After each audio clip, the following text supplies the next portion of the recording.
For being half tardy on the draw. Had to go and get some provisions real quick. But good afternoon. Good evening if you're on the eastern board of the United States. Um, Let me pull up this website and we're going to just jump right into it. Um, Once again, I actually got the article from Sister Adrian Smith. Where she got it from, don't know. So uh, if you see her here, if she pops up here, that would be your best bet.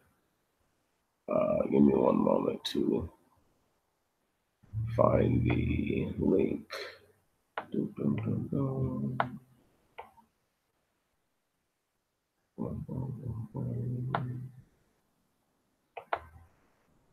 Here we go. Bam, bam. And I'm going to share the screen real quick. And then there we go. We're just going to just pick right up, with the explaining this whole thing, the matter of 1619 and the year of Morrow, which is Morrow being the next day. So the next year, and why that's it's a big thing, why it's a big deal. So here we go. Mhm. Mhm. Okay, so it's right here. Let's go ahead and hide this. And hello to everybody who stopped in. Right now, I can't look over and see that without taking what the hell? 1 second. Without taking the screen from one place to the other. 1 second. So here we are. Like it says right there, the misguided focus on 1619 as the beginning of slavery in the U.S. damages our understanding of American history. Now, right there, bam. It's so honest that it tells you that the prognosis of what people believe to be a date, you know, uh, to be so guaranteed, like this is the year for sure, unquestionably, undoubtedly. But the article makes a great point, and I'm going to skip down to it in a little bit. But it talks about how if you make this the year 1619, right, then the Aboriginal, indigenous Black people of this land who were already here on this continent, they get swept under the rug and they get treated as foreigners and outsiders in their own land. For the blacks that were brought here before there were English settlers by the Spaniards and such, it diminishes their story and the credence and the understanding of that. Now, we're going to just dip on down here to a couple of parts that are uh, we're going to read through most of it, or skim over, and I'm going to let you see it. But what I'm going to really focus on and emphasize are like really strong points, like right here where it says, and odd Negroes, right, arrived off the coast of Virginia. Now let's just stop right there. Now, when you look up a word like victual or victually, whatever it is, right, it means a person who's like the cook, quartermaster. So the first intended purpose, they're saying, of these people was to not have their backs beat on and to not be raped and tortured and all that, but they were supposed to be cooks. Now we're not going to get into the more intricate things that we know took place during these years and these times, where obviously there ain't no Facebook and there ain't no, there's just no supervision for this stuff and there's no accountability. But let's just keep going. And these are odd Negroes. So the term odd being strange, right? So that means that there are not odd Negroes or familiar Negroes. You see? Um, with that said, we have to understand that every person that was brought here from the coast of what they call Africa were all not people that folks believe are of a diaspora from the people who came into Africa by persecution of the Romans. Some of these people were people who lived in the land of what they call Africa, and they were indigenous to the land to a degree, but not more indigenous to the people, or maybe not more powerful than the people who were able to have them effectively evicted by selling them off to the Portuguese, the Spaniards, the English, the Jews, and all the other parties that took part in this. One moment. Um, let's just go ahead and see something real quick. Gotta find it real fast. Bam, bam, bam, bam, bam. Okay.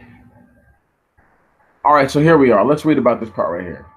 It says, there is also suggestive evidence that scores of Africans plundered from the Spanish were aboard a fleet under the command of Sir Francis Drake when he arrived at Roanoke Island in 1586.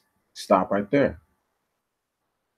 So when I go over this, right, it's not talking about if these are odd Negroes or if these are Negroes that they're used to. So understand that the collective language of the writer who wrote this article, it's not that they're trying to confuse anybody, but their understanding. We get to see what their level of understanding is as they write it. So when they call people Africans, their understanding is that these people are Africans because they come from the continent of Africa. They don't have a developed reasoning into looking into the history of the people, nor is that the preface of this article. I'm just gonna go down again, and like I said, we're gonna just jump to a couple different little things, and I just want to just break this into. I want to break into this article, and then I want to talk about 1619 while we look at different little maps and pictures and stuff like that. And look, whenever you're talking about any time before 1619, so understand this is 1586 and then 1526. Okay, so understand the 1526. These guys are in South Carolina. The same Africans launched a rebellion against them. So we have to realize that the people that we're calling English and Spanish and things like that, unless they look really different, some of these guys look real similar. So we have to realize that the narrative of slavery that we've been told has been told from the minds of a peculiar kind of people and a particular kind of people who, if let's just say I was bent on getting someone to believe something that was untrue, like let's say like a 400-year prophecy that may have already 400 years may already have been long overdrawn fulfilled, I might want them to believe in a time period that doesn't co-align with 1586, 1526, or any times before that. That would denote that Black slaves from what they call Africa were here in America. These stories highlight additional problems with exaggerating the importance of 1619. Hold on one moment. Page is loading. Privileging that date and the Chesapeake region effectively erases memory of many more African peoples than it memorializes it. Memorializes it. There we go.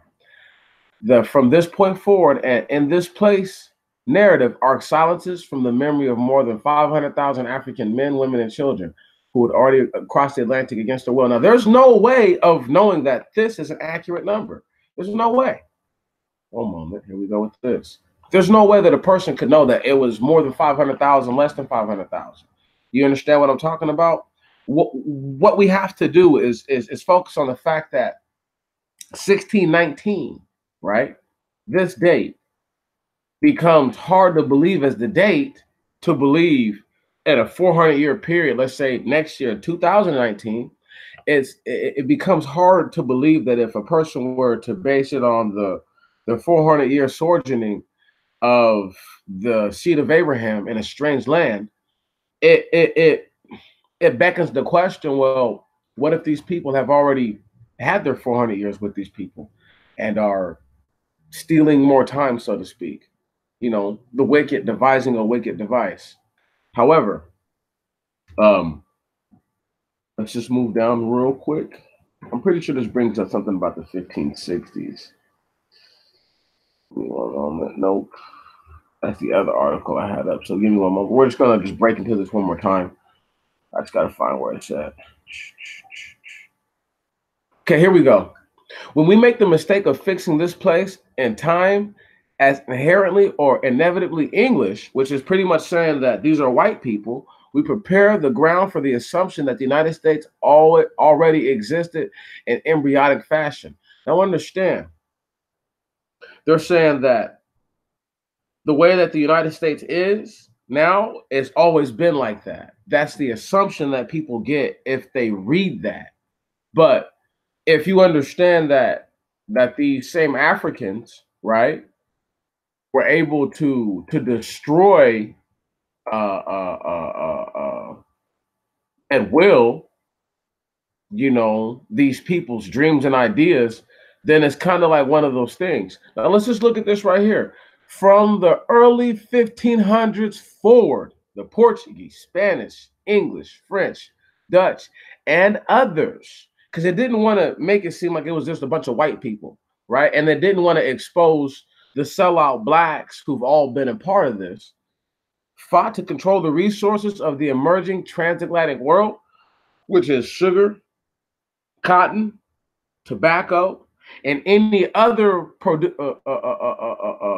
fine goods that are produced by manual labor, i.e. slavery or indentured servitude. Hold on. And it says that they did what? They worked together to facilitate the dislocation of the indigenous peoples, hold on, of Africa and the Americas.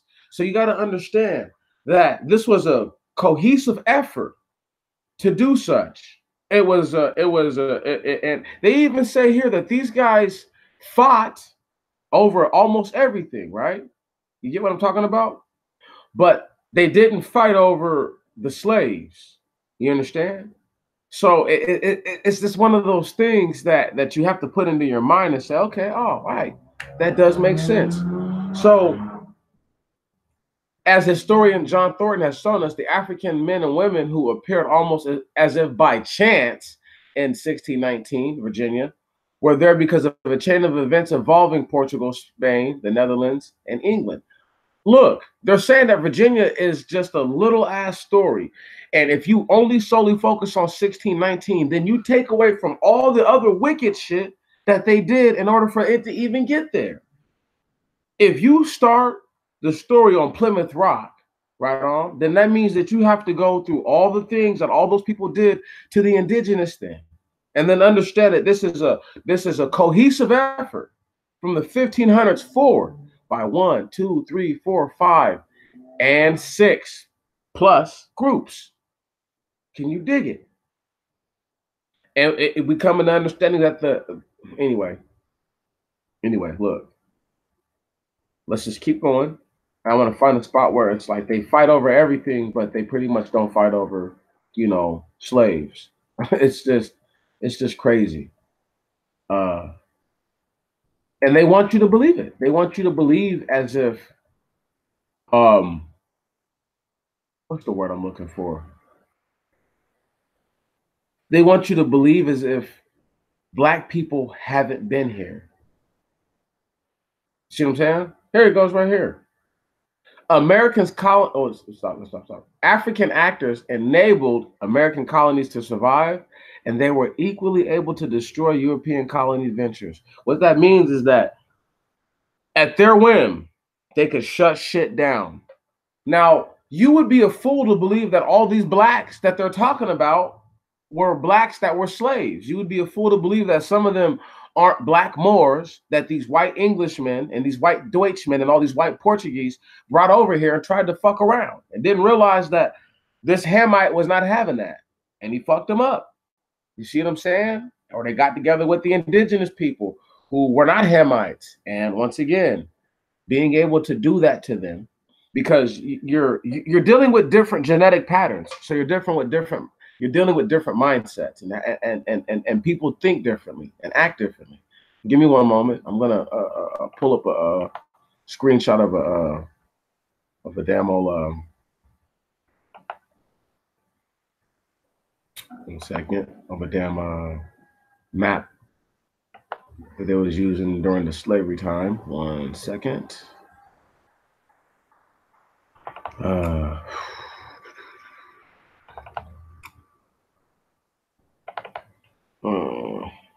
think this is it. Give me 1 moment. Gotta blow it up, so I'm trying to make sure this is the one. Nope, not it. Here we go. This is one. Okay. Bam. Boom. Bam, bam. This be the picture right here. Hold up just a little bit. So,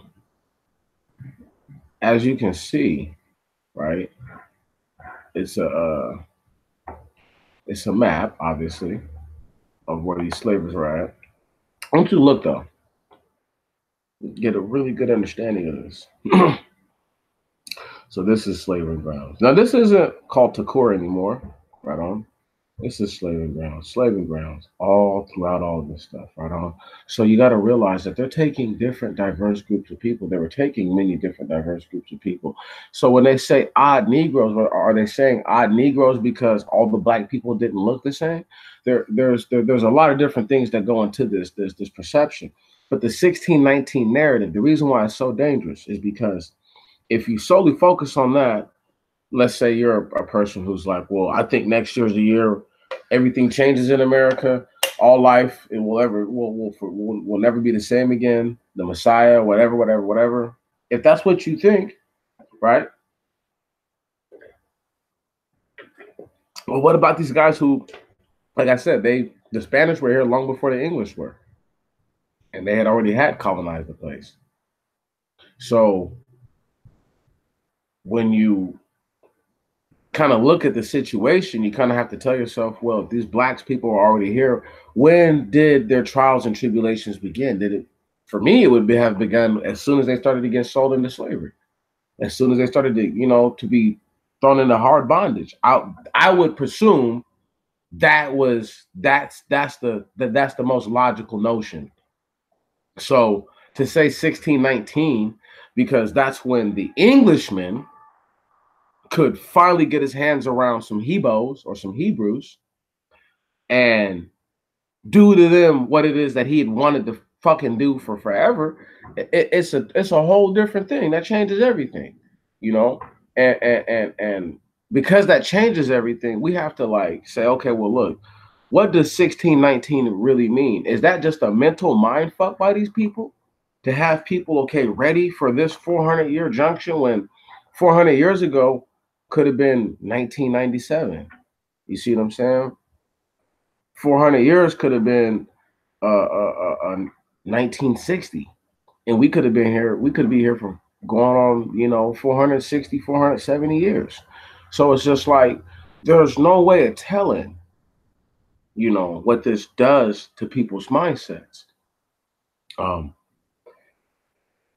Evermore, if we give credence to these other times before 1619, then what it does is that it allows for us to then not placate all the actors in the game of slavery. I want you guys to understand that right up here are countries that are, yes, Mediterranean, but right outside of it, right up there, you have places like France, Portugal, and things like that.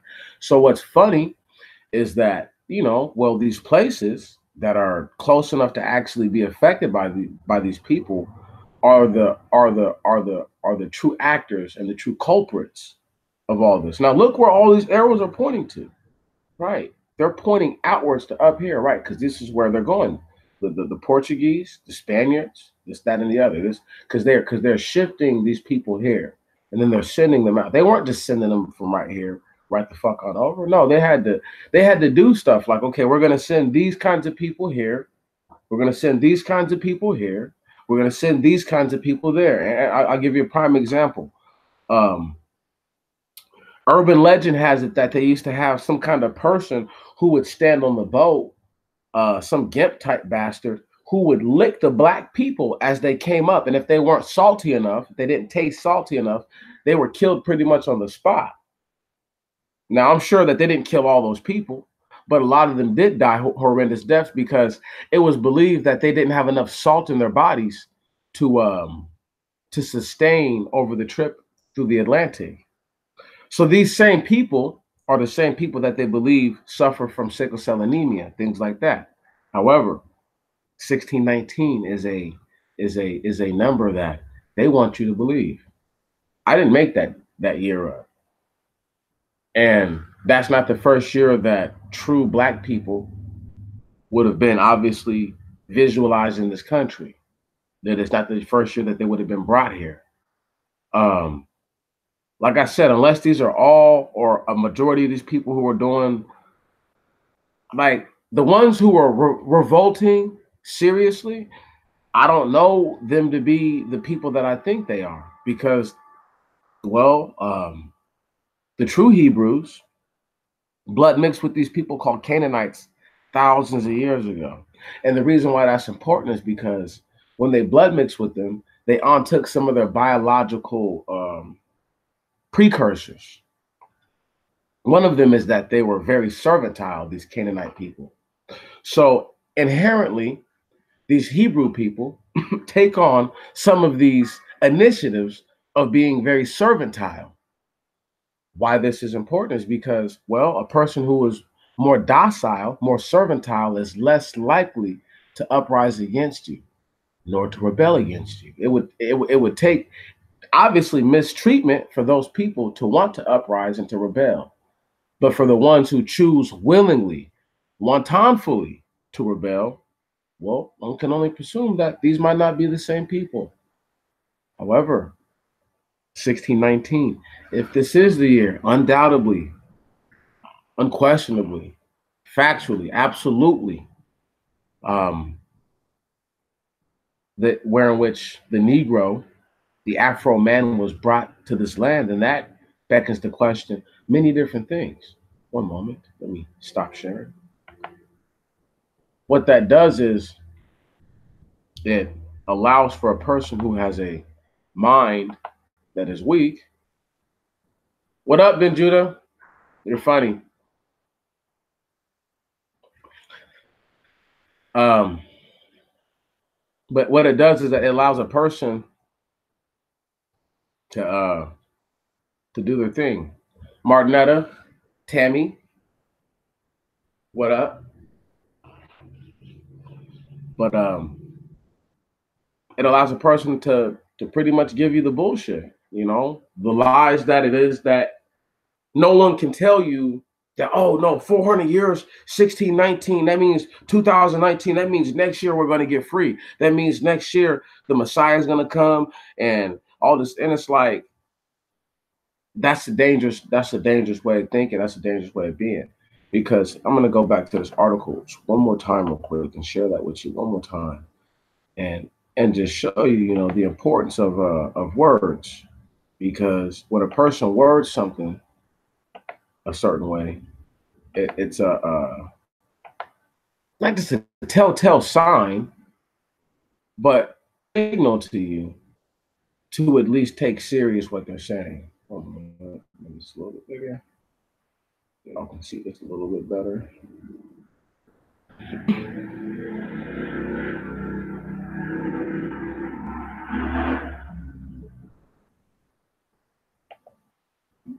So once again, it's more about Jamestown. Now look, this is Michael Guasco. He untook the article, but the article came from some kind of pretty much like pro-black website, and just going back to the year 1619. For too long, The focus on 1619 has led the general public and scholars alike to ignore more important issues and worse, to silently accept unquestioned assumptions that continue to impact us in remarkably consequential ways. As a historical signifier, 1619 may be more insidious than instructive. Are you hearing that? He's saying that it could really be something that is evil. You understand?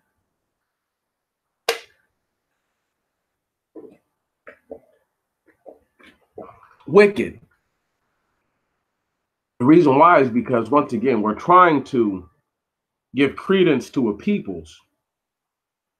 If you make it to where black skin is foreign to the land and all blacks on the land were introduced to the land by slavery, that denotes and takes away the credence of the indigenous and aboriginals who were already on the land. That hurts their cause and their struggle.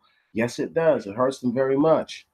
More so than that, what it does is that it gives the people who were not indigenous to the land a false sense of ownership. We're going to go down to the part where this man says that they shouldn't be thought of as colonists, colonizers, or whatever, but they should be thought of as invaders. We're just going to read. One moment. I just got to keep looking for it.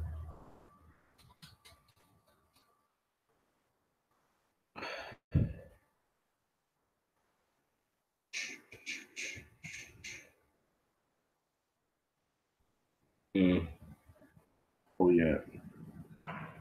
Where are we at?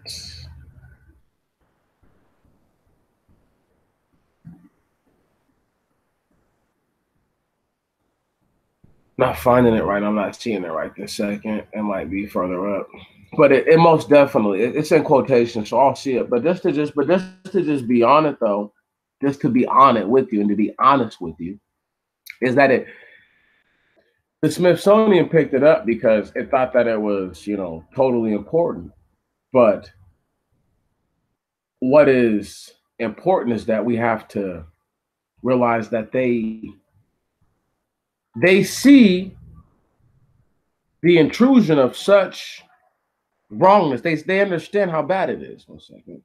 Hard this out the way. They understand that when you do this to people and you make them think a certain way. So there we go. It was originally published on Black Perspectives. Give me one moment. We'll read The Foreign Strangers and the Foreign Land in a second.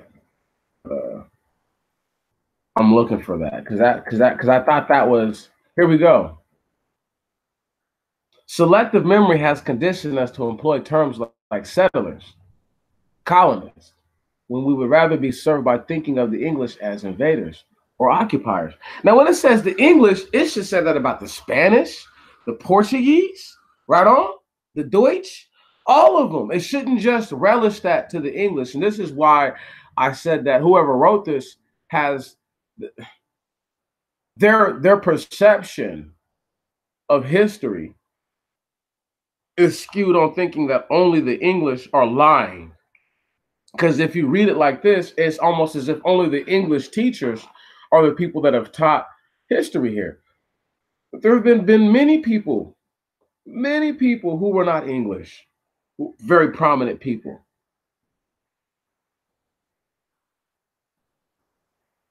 Some of the most important people are like German and shit. So I'm just like, please, it doesn't even make sense. But the fact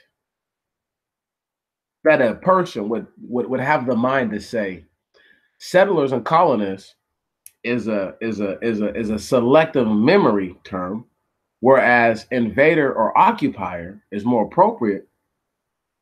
It's just one of those things where you have to really respect it. Look, in 1619, Virginia was still Senecomic. Europeans were the non-native species, non-native being the key term there, and the English were illegal aliens. Stop. Europeans being all those invaders, all those people who call themselves Europeans, and the English were illegal aliens. Can you dig it? Because they're saying that the Spanish didn't occupy the lands like the English did. uncertainty was still very much the order of the day. So they didn't know what the fuck was going to happen because you had stuff like this going down. Let's read it to you again so that way you get a proper understanding of it. We'll get right there to the 1560 thing in a second. 1586, where you at? Where you at? Right here. So when you have dates like 1586, 1526, and then they say some shit like nearly 100 years before Jamestown, African actors enabled American colonies to survive. Stop. That means that before the English got there, before there was any kind of, I guess,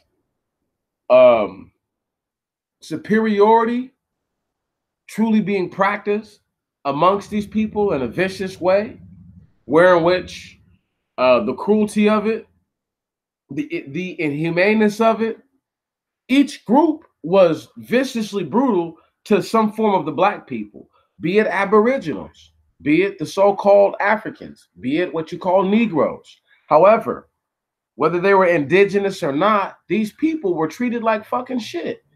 And it tells you right here that they were only able to survive because of these people. So do you think that they were surviving because of people who were revolting or people who were servitude or servant-like? And once again, I'm about to get to the year of Morrow next year, and I'm about to jump all over that, why that's so important. Because you got people believing 1619, once again, if you are going just based upon what the scripture says, your mind is going to tell you to say, you know what? Oh, that means that next year is the year that all this is over. But that means that next year, all the people would have to be afflicted so greatly that they would feel the need to call on the Most High. Right. You're talking about people would have to feel so afflicted that they would have to say, you know what? I can no longer be in this land. And that's not just Black Americans. That's Blacks worldwide. Right. So I don't understand how this year, which is, I guess it's important if you want it to be important, but in my mind is not that important because obviously when you have terms like, the 1560s suggest a degree to which England may have been more invested in African slavery than we typically recall. Stop. This is why I've always said that, I personally believe slavery was instituted in 1597. That's the year I was taught in school for a long time. The 1619 thing is really new to me. So for me, 1597 is the year. So when it goes further back to the 1560s, and then we have brothers like Scribe who were saying during the 60s, he really believes that those were the years. I can't deny that. When you see things like this, suggest to the degree in which England may have been more invested in African slavery than we typically recall. Stop. Tens of thousands of English men and women had meaningful contact with African peoples throughout the Atlantic world before Jamestown. In this light, the events of 1619 were a bit more yawn-inducing than we typically allow. Now, that's just them trying to write it just to make it sound juicy. But really what it's saying is that these people have been copulating with these people. They've been making babies with these people. There will probably be mulatto motherfuckers who came over to this bitch in charge, control, running shit. Just like we know that there was a bunch of mulatto kings all throughout Europe. So why would it be any different? If anything, I'm seeing a breakaway from the Black culture by the Europeans and them saying, okay, we're going to take this land and keep it to ourselves and forcefully put all these people into a place where they would be slaves, but they wouldn't be these kind of slaves. You get what I'm saying? Like what good is a slave if you beat them to death, or you starve them, they get sick, you don't get them back? Like, what good is that? If it's so cheap that you can buy another person that it's cheaper for you to buy another slave than it is for you to treat them. That tells you something about the mentality of the people who are involved in this. And then for it to say that the 1560s suggested the degree to which England may have been more invested in the African slavery than we typically recall, that's just giving credence to the fact that it was much longer, much before 1619, that these English people were taking slaves and that they were bringing them to what we call America and living with them. Once again, if you understand what it's trying to say about the 1586 part, was that they were taken from a ship by the Spanish. Look, scores of Africans plundered from the Spanish were aboard a fleet under the command of Sir Francis Drake when he arrived at Roanoke Island. Now, he's an Englishman. Scores of Africans plundered, taken from the Spanish. So look, he shows up like the fucking hero. I'm freeing you. Come with me. Get on my boat. Then they go to this spot and then they fail because they get to the land, what they call America, and there's black people with curly, loose hair that we call aboriginals today, who were here, who look more like the slaves, who were like, fuck that. We ain't about to be no slaves. You know, and then they obviously didn't say it like that. They said it in whatever language, but that was the idea. I'm not about to be nobody's servant, and you shouldn't either. And they killed the white people. And then you had, this is why you have these people who call themselves Seminole Indians. I'm sure there are many different Native American tribes that either blood mixed with the black people or either killed them off all together themselves. It's just something to think about. However, the year of Morrow, next year. Why next year is important is because if anything happens next year, who's to say that that's the true 400-year mark? Let me go ahead and knock this down. Get that out the way. Who's to say that? Who can actually verify that 1619 is the true mark wherein which black people first touched down in the Americans? You know, and it's just one of those things where black people have to really come to the conclusion of a whole bunch of different things. You know, they have to come to the conclusion of, first, number one, 1619 is a reference point for specific groups of individuals in the English colonies. And it's not just a reference point for slavery or whatever per se.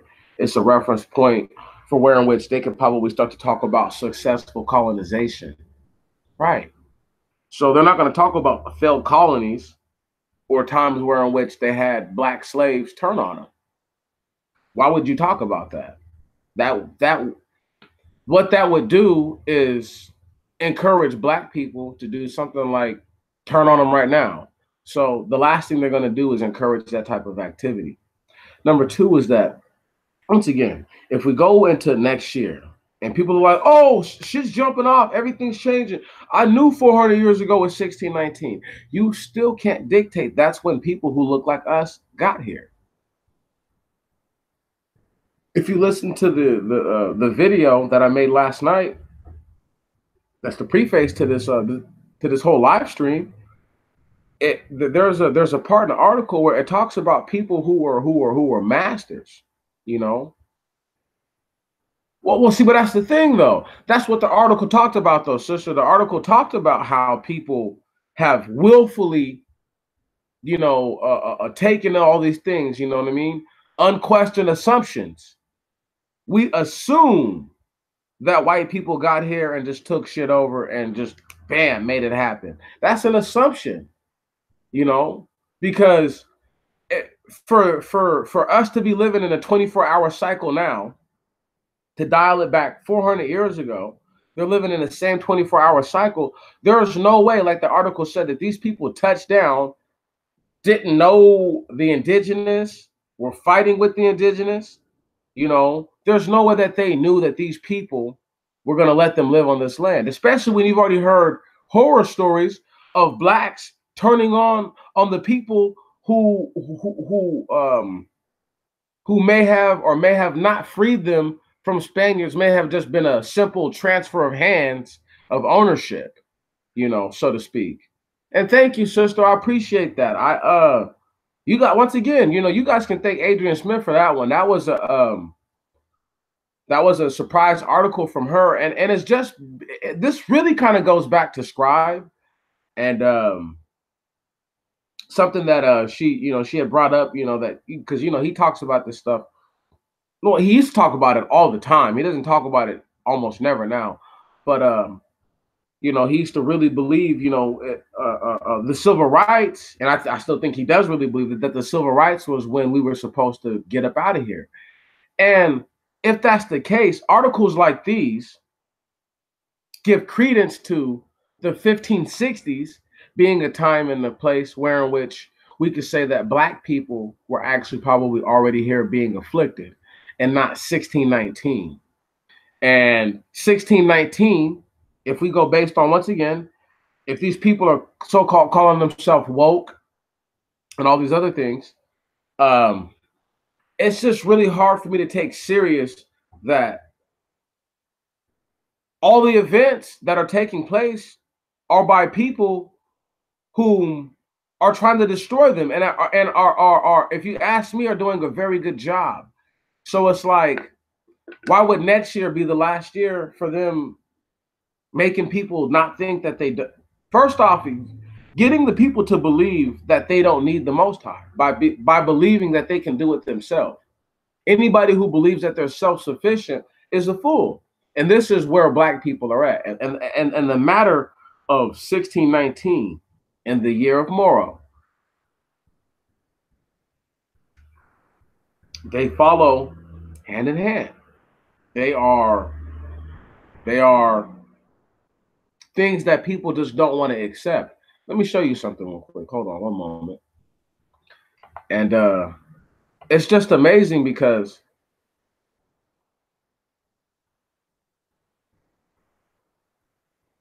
this is what they used to do to people,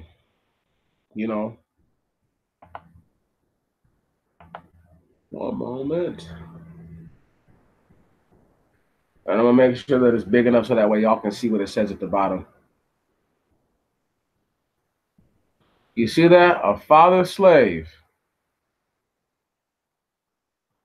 being sold away from his family. Look at this wicked ass white man right here. Look at this dirty bastard. Happy than a motherfucker. The white woman don't look too concerned. This woman's sad. The little boy is crying. They're all sad. The whole family's broken to pieces about this shit. And this man is helpless. And people don't want to believe that this kind of pain and suffering was happening before 1619. I can't rock like that, y'all. This right here, look at it. And then I'm going to take it down because I hate looking at pictures like this for too long. But look at that. They want you to believe that this only took place after 1619. They want you to think that smug bastards like this only did this after 1619, that he only felt justified to slave your ass after 1619, to rape, mutilate, torture, and all that ungodly nonsense after the fact. But if one can accept that, maybe, just maybe, 1619, in fact, is not that year. And there are other years, many different years, many more years that add up to, that go into maybe their first successful, once again, colonization year. Think about it. You guys got to really start to get into the mind of what was produced in 1611, King James Version Bible. Right. People are like, well, what's so important about that? I'm like, because they got rid of the Geneva Bible. Geneva Bible is written differently, scripture's written differently. So when you start talking about things that have been added, translated, or transliterated improperly, or just incorrectly, or outright lies, now we're talking about a time period like that. So the matter of 1619, we should be looking at also, once again, the events that go up into 1619. So it wasn't until after, it wasn't 1619 comes after the King James Version Bible. So it gives a person the mindset to believe that, oh, they only started enslaving people after they were able to change the doctrine. No, they had already enslaved them. They were afraid to teaching them to read because you had slaves who were reading the Old Testimony and being like, well, it says here you're supposed to do right by your slave. Well, got to hang that nigga. We got to kill that. We got to get rid of him. Right. For the blacks, once again, that weren't servitile. That's just how it is. They already don't feel that way. I can't stress to you enough that Noah cursed his grandson, Canaan. A servant and a slave he shall be to his brethren. Now, people are like, white people aren't their brethren, this, that, and the other. I understand that. I totally get that. But the Jehudites, the Israelite people who were told that they would become slave and servants to the worst of the heathen. Okay. Once again, the wicked devises wicked devices. A wicked device is to get you to not want to take the punishment that you so righteously deserve. So are the people who actually got the slaves to revolt righteous, or are they wicked? I want you to really understand what I'm getting at right now. This is it's actually very important. See, people want to believe what they want to believe. They want to think that once again, you can't be the people of the Most High and then your ancestors have done nothing wrong, but you be in bondage. Does that make any sense? Like, I mean, does that truly make any sense to you? Or does it make more sense to say that if you're here right now, if you know that your people have been in bondage and a part of that bondage, then my friends, what that means is our ancestors sinned against the Most High. If those Africans can be like, we don't come from slave, that means that they're not the people, dog. I don't give a fuck what they look like. They're Hamites at best. At best, they're Hamites, and they're not our people. How hard is that? Well, they're not, they're not brothers and sisters, they're cousins. How hard is that? 1619 is a disastrous year because, once again, it has millions of black people believing that next year, that's it. This is it. We're out of here.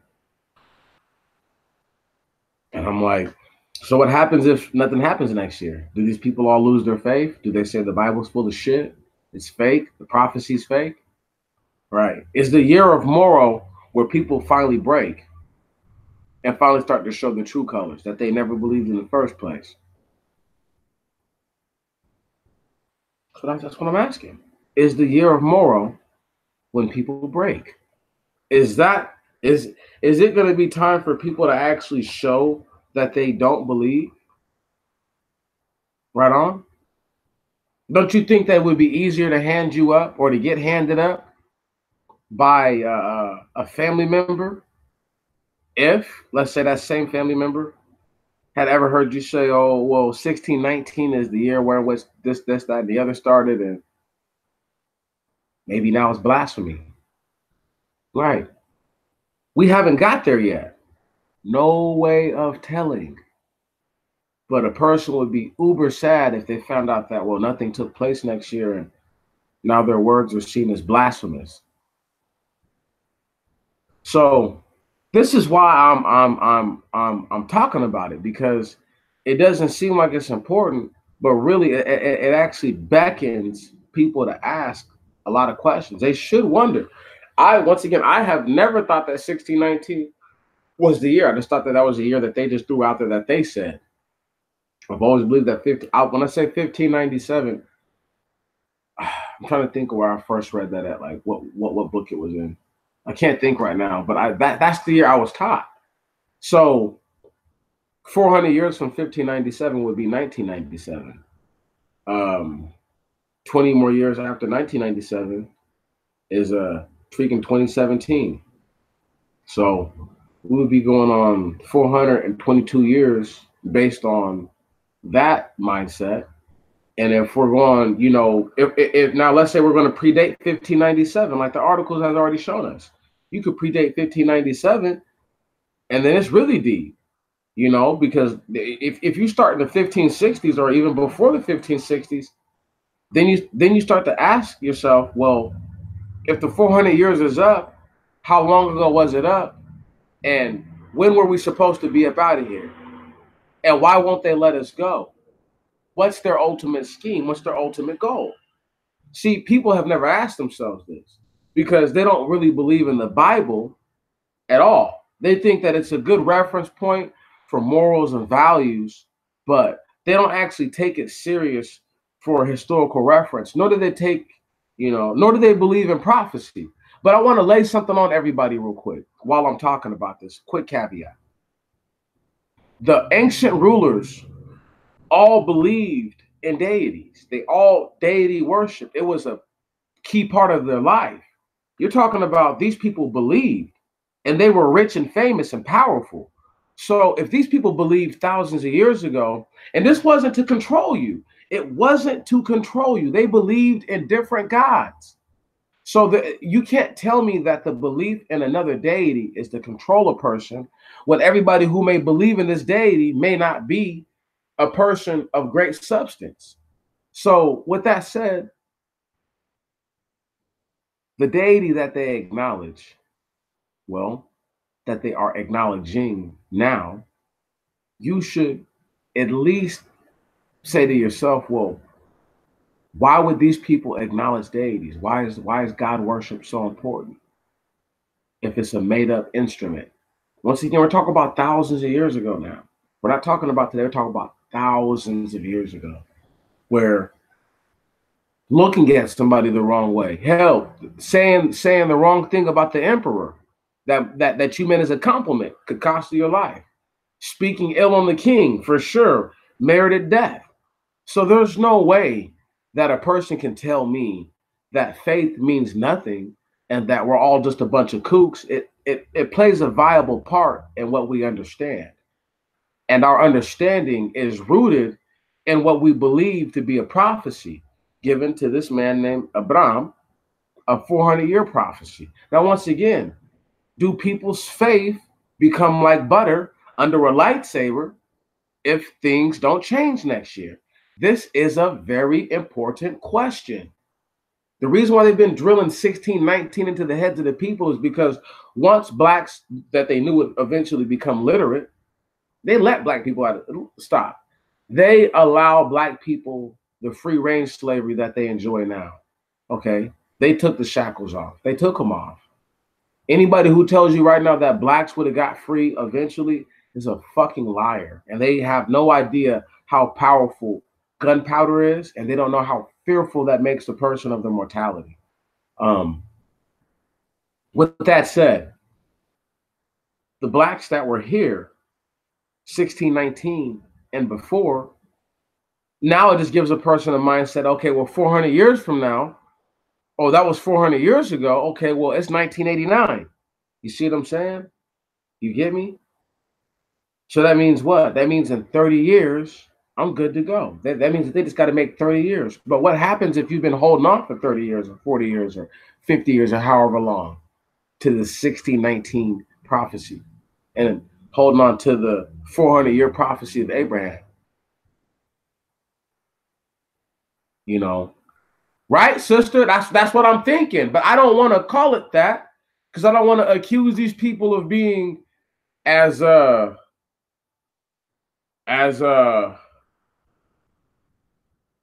weak or two-faced, you know, because that's not right. Because once again, if they were miseducated and they were given false information with the idea or the purpose of making them to turn away, I can only say that the wickedness that has happened and such, I could be mad, or I could say, you know what, this isn't actually what I think it is. This is more than I think it is.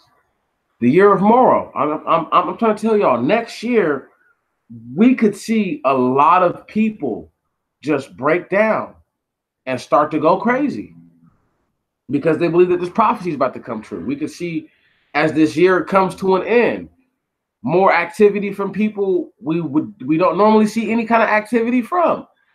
We need to be ever present of what this means for people.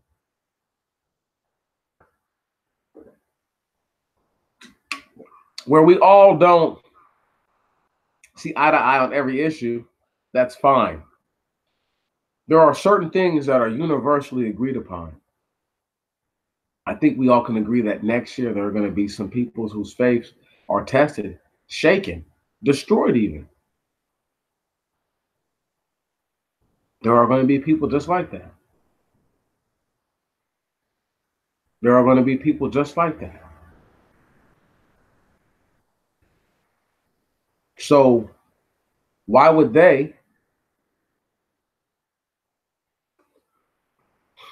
want to believe that slavery happened before this if they've been waiting for 400 years to come next year? Right. Because then they'd be like, oh, the prophecies are fake. The Bible is fake. They're willing to throw out everything that the scripture has written about the wicked and their devices and the way that they operate for the sake of the matter of what they believe or what they were taught to believe or what they've been believing is in complete, utter error. And they don't want to admit that. See, I made peace with myself a long time ago that the wicked of this land are so wicked and so conniving and so cunning. I may spend my whole life here in this land, America. I may die an old man. They may figure out a way to get everybody to sign on to the death of the planet, forcing the Most High to come back and to kill everybody. Then again, who knows? Maybe enough righteous souls are tired and are fed up, and they seek supplication at a similar time, in a similar date, in a very similar fashion. And the Most High is not forced, but this grievance is taken up to him by his angels. And maybe they listen. Maybe they listen and say, they are actually sad now. This was the sound he asked for us to listen for. Maybe they take those prayers up to he who sits on his throne. Maybe he does something then. Who knows? But to be speculative now of it is a healthy thing to do. Because, as I have said many, many times, I said it well over a year ago, 2 years ago, really, I said it, I think the first time to Scribe in the comment section where, he was talking about the civil rights stuff. And I was like, that would mean that 1619 is not the date. And I was saying that's okay because I always believe that slavery started in 1597. So if slavery started before that, then that's all right. But then what that does is that it changes people's perception. Because they're like, wow, you mean to tell me that after 2020, 40 years from now, we're going on 500 years? Or some year in 2020 will mark over the 50-year mark, right? Or the 450-year mark. I don't want to tell people that because I can't explain that to you to keep your faith. Right on. All I can do is believe that I believe, know that I believe, and stand on what I believe. For the people that don't believe, it's easy for them to say things that are disparaging because they never believed in the first place.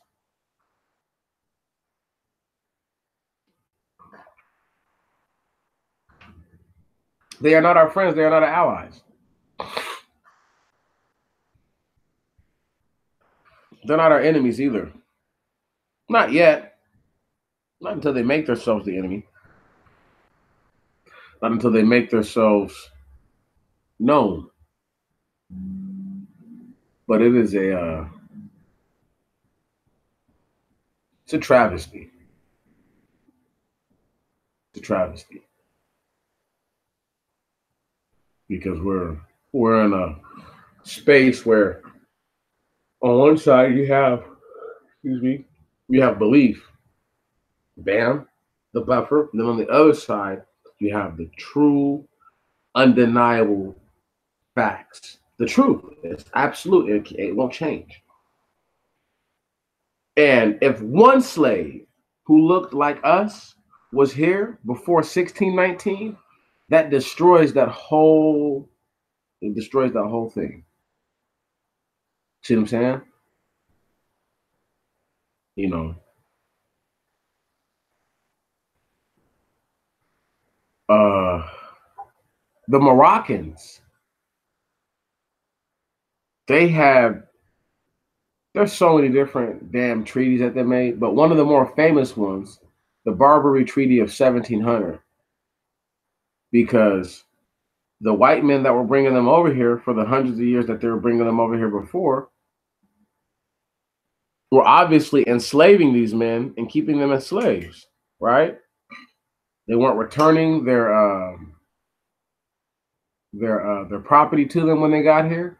So that's why if you ever look it up, the Barbary Treaty states that any person of Moroccan descendancy, who can verify as such, shall be what's the word?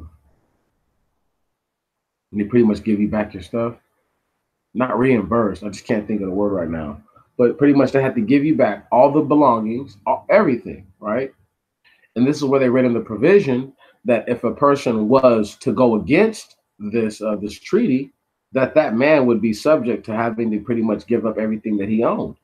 So the fact that people will say what they say about Africans, but then will throw the Moroccans totally out of the question.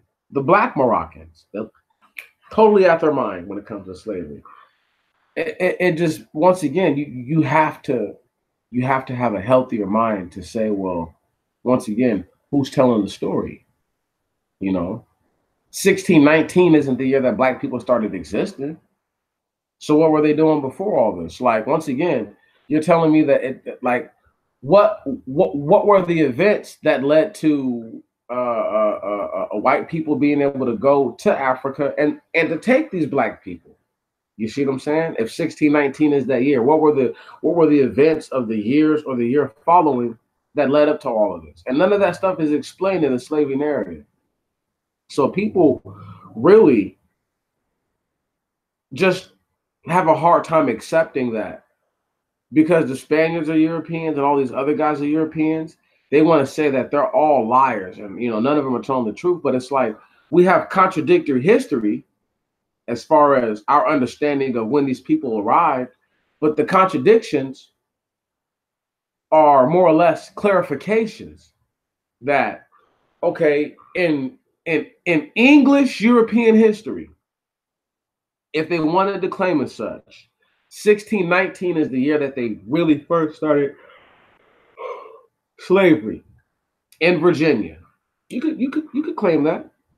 They could say that about Chesapeake if they wanted to.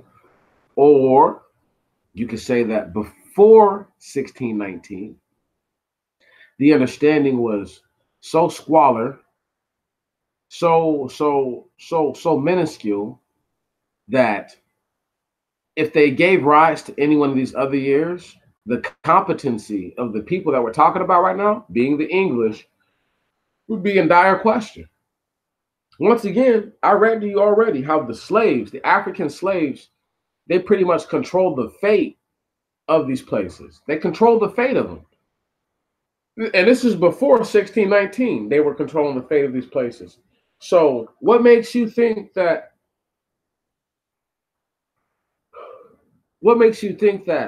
people who were direly important to the survivability of these little colonies or these little what do you call it, experimentations, you know what I mean, these little small communities, those people, they were there. Black people were there. They were there way before 1619. And it gives, once again, a false notion, false narrative, horrible understanding. It gives too much credit to a group of people who have proven that they are lazy and not hardworking. It gives too much credit to a group of people who have proven that time and time and time and time again that they are hateful and they are nothing other than that. It gives other groups cover from fire. It placates them and all their wicked deeds and everything that they've done that is wrong. Um, there's so many things that this does with that one date, right? You know what I mean? So the Renault colony pretty much wasn't a failure because if you go based on 1619, the Renault colony's got nothing to do with the English, but even though he's an Englishman. So you have to realize that Sir Francis Drake is English, okay? You know, just like William Highcliffe or whatever his name is. You know, a lot of these people are English white guys, and for people to have the mentality that that this is when this happened or this is when this took place, we once again we're allowing the Portuguese, the Dutch, all these groups that partook in this wickedness, they all get a fucking free pass. You see what I'm saying? Because then people only focus on the English as opposed to focusing on all parties involved. So there is a grave importance to not giving this year, this time and place more importance than it actually deserves. You know, do I think that it should be annotated and noted in our minds that this may very well be a year of great significance for us? Sure. But I also believe that we should keep in mind and take with a grain of salt, like we do with all the history that the white man has given us, that this could just be another fucking crock of shit. Just that simple. No ifs, ands, or buts about it. And when black people can accept that and take that, we're going to be in a much better place. We're only in the place that we're in, you know, based on my personal beliefs, number one, from betraying the Most High. So when you can betray the Creator, you know, anything that can happen probably will happen to you. Um, but outside of that, we're here because there's a lack of initiative amongst the people, not to teach themselves, right, but to just learn sturdy doctrine. Because there's a lot of people who their doctrine is rooted once again. What up, bro? What up? There's a lot of people whose doctrine is rooted in some bullshit, you know. So there's people who really believe that next year, helter skelter, Donald Trump getting impeached, uh, World War III, all this shit. Oh, okay. No, man, you know how it is sometimes, bro. You know, but these people, bro, they, man, it's a dangerous time we're living in, bro, because we have to realize what people may justify coming into next year, living in next year. Anything may go for some of these people. Do y'all really understand that? Anything may go, anything. And if anything goes, it's like, what's the word I'm looking for? What can you really be sure of? You know, how much of it is a person forcing a matter to happen, as it is the matter naturally manifesting itself. If 1619 be the year, and next year is year 400, I would have to see a drastic change from the end of this year to the start of next year. And not just the narrative that I'm seeing on the news, but just how black people in general are carrying themselves, how they feel about things. Um,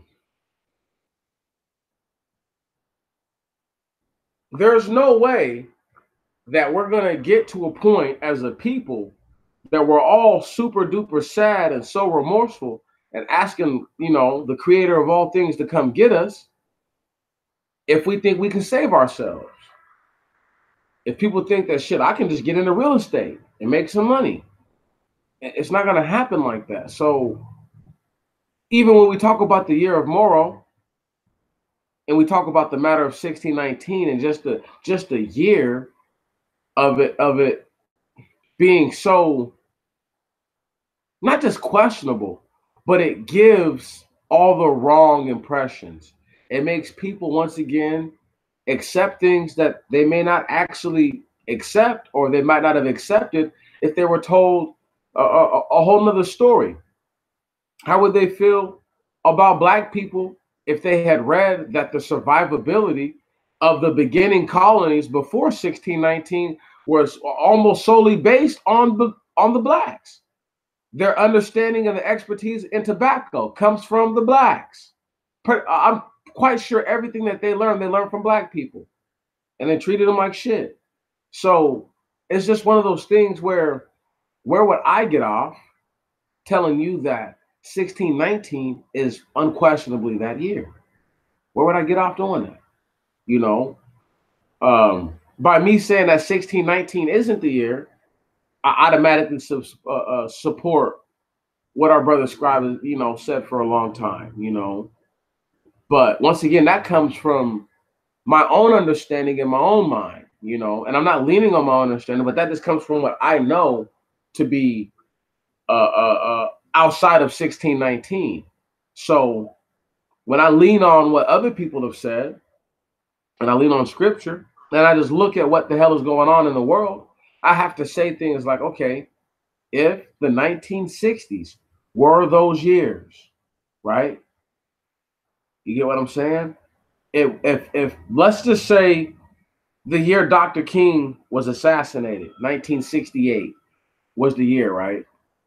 That we were supposed to be up out of here. We were supposed to be gone. I would have to ask you once again, what happened other than the wicked devising wicked devices? Right. You can say that the people were stricken with madness and blindness and all that stuff, but they're stricken with the same madness now. I've been saying it for a long time. This is the closest atmosphere the United States has seen since the civil rights.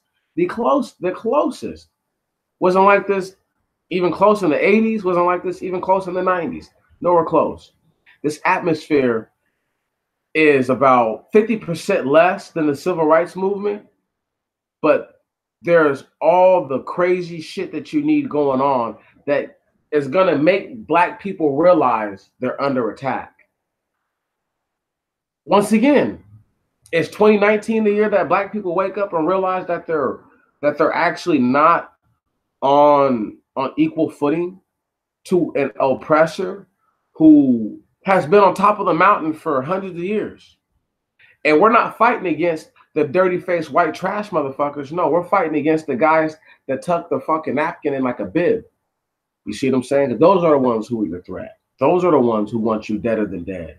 Those are the ones who know how special you are as Black people. So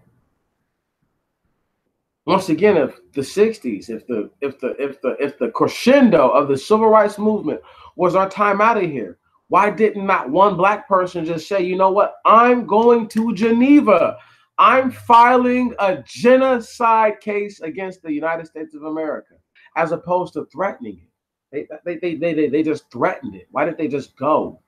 So once again, the mindset has to be either the 60s are not that decade, right? That the 60s actually wasn't the time for us to leave, and maybe the 60s was a time for Black people to realize that they should have only been segregated, or indeed the 60s was that 400-year mark, and we had reached a crescendo with these white people because we had did everything that we could do. And one of the lowest points that Black people had got to was the bombing of Black Wall Street, because it said to Black people, no matter what you do, nigga, no matter how legitimate it is, no matter how good it is, If we get the ire, if we get the desire, we will crush you. No questions, no regards, no qualms to human life. So when you have that kind of situation befall you, once again, and then we go years after that into the 60s, right? It would take another Black Wall Street. I'm thinking that's what it's going to take for Black people to fall down to their knees. You know, it's going to take a Black Wall Street type disaster. You know, it's going to take the National Guard going into a place like Chicago or Maryland or Detroit or one of those places, or New Orleans or wherever, or Memphis, you know what I'm saying? And just killing up the place, you know, killing men, women, children, and they'll justify it, you know. It's going to be some shit that's extreme. It's not going to be something regular that Black people just fall to, because Black people are too used to adverse treatment. They're too accustomed to adverse treatment. Some Black people are even addicted to adverse treatment. So there's no way that they're going to tell me that it's going to be a poop booty activity by Donald Trump or something like that that makes Black people. No piece of legislation could make Black people cry up to the Most High. It's going to take actual activity, actions from legislation that make that happen. You understand? So until we get to the point to where Black people are totally under fire, totally in danger, there's not going to be, I can't sign on to that. You see what I'm saying? And I wouldn't ask you to, I'm going to tell you to reserve that, to hold that in reservations. The year of Morrow should be the year that you reserve yourself evermore, preserve yourself evermore, and endure evermore. Because the one thing that article said that the Black people did above everything else, they endured. Okay?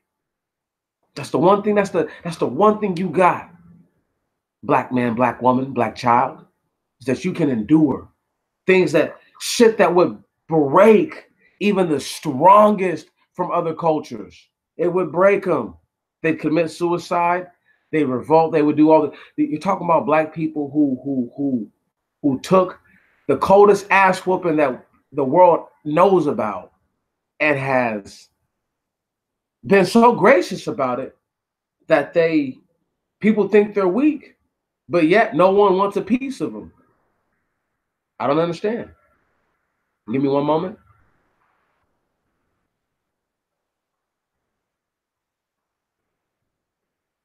Yeah. Well, sister, I'm not happy to be the bearer of bad news. Okay?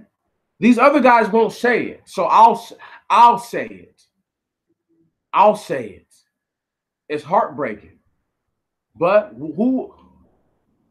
I can't trust them to say it to you. I can't trust everybody else that you may listen to, who may have an inkling of faith, to say it, because they may not believe in the line that I believe, on the line that I believe. I believe with every little piece of me.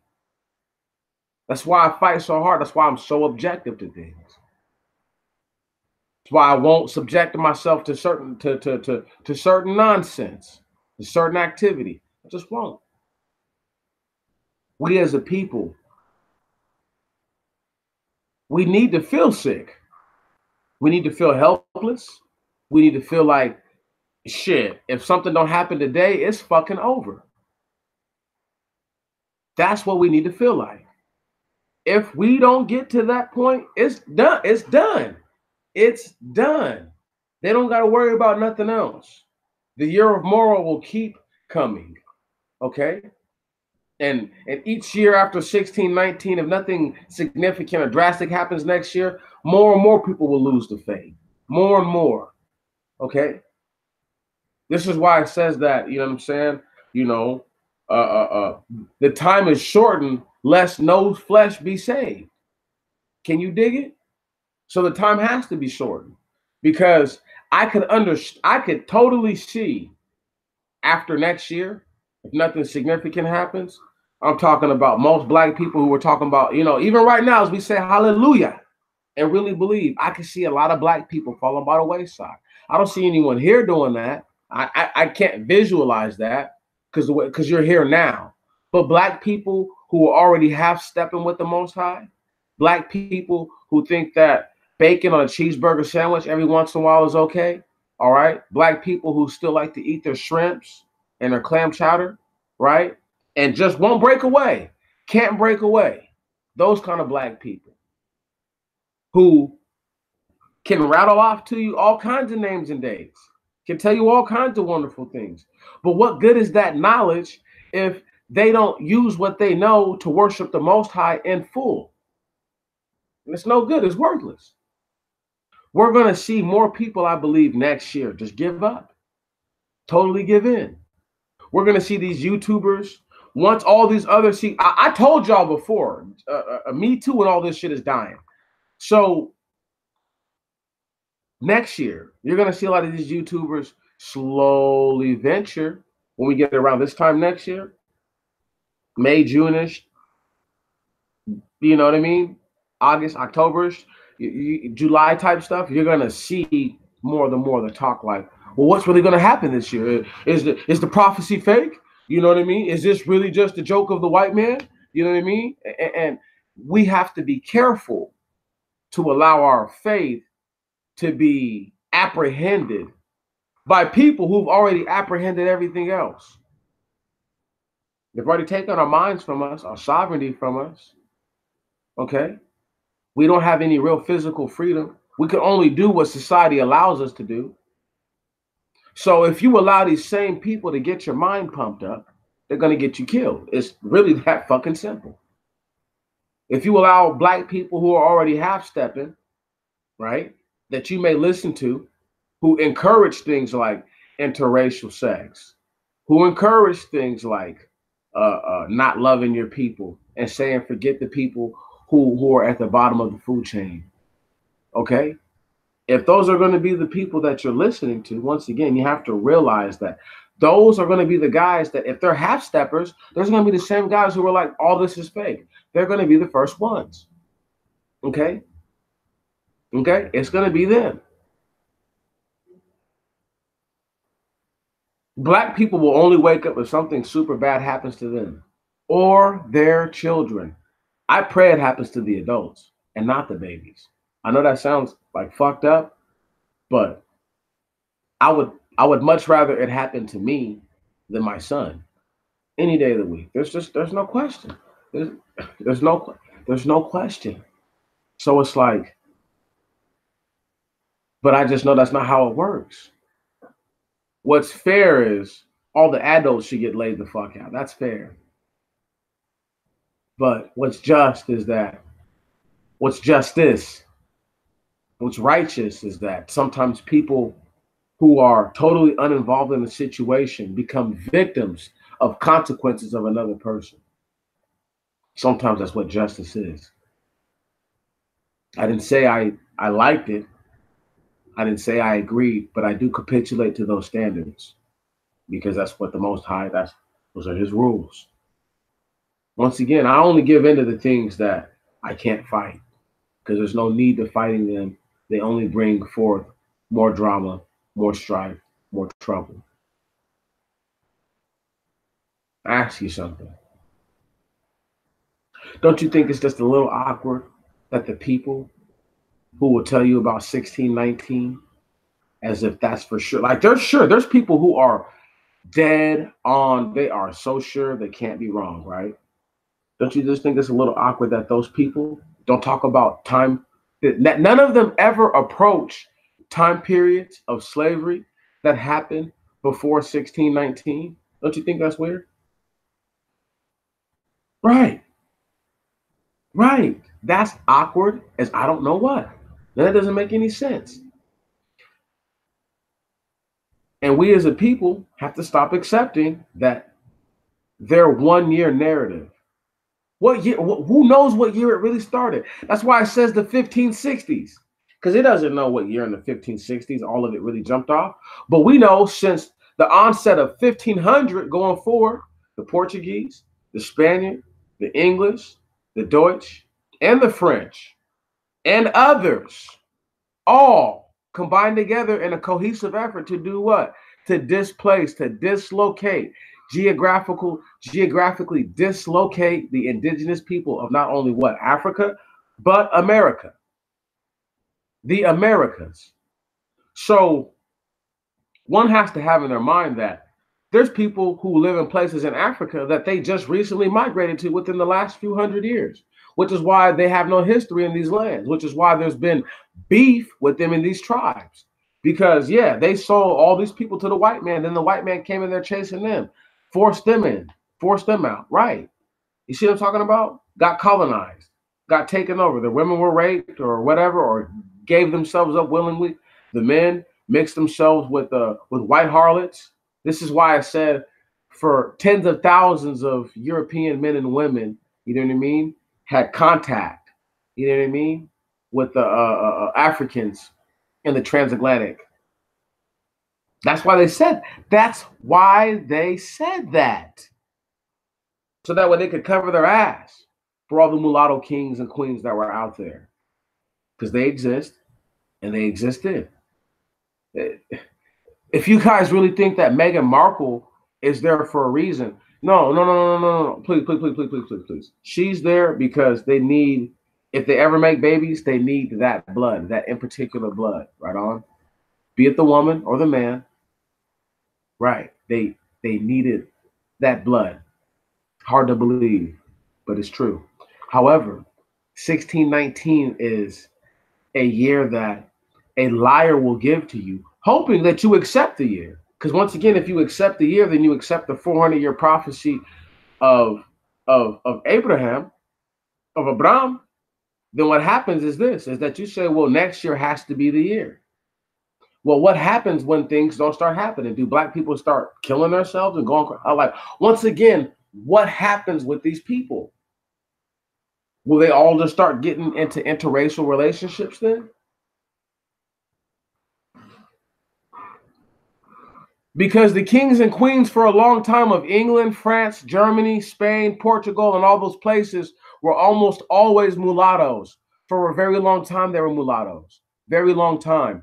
Once they diminished so much of the black blood, they reinvigorated. So it's been that many generations that they needed to invigorate the ranks with her black blood. It's not, as people try to tell you, it's for the commonwealth and it's to get black people and white people to think that they can be together. But no, it's because you can look it up. You can look up mulatto kings and queens and how far back that shit goes, way before slavery. These people need the blood. They have to have it. Because the first kings that sat on those thrones, the first queens that sat on those thrones were mulattoes. They weren't white. The first ones really were black, but the ones that they put in place after that were their mixed breed children that were given to them by the white invaders and things like that, or when they went to go take over lands that were inhabited by white people. Real quick caveat.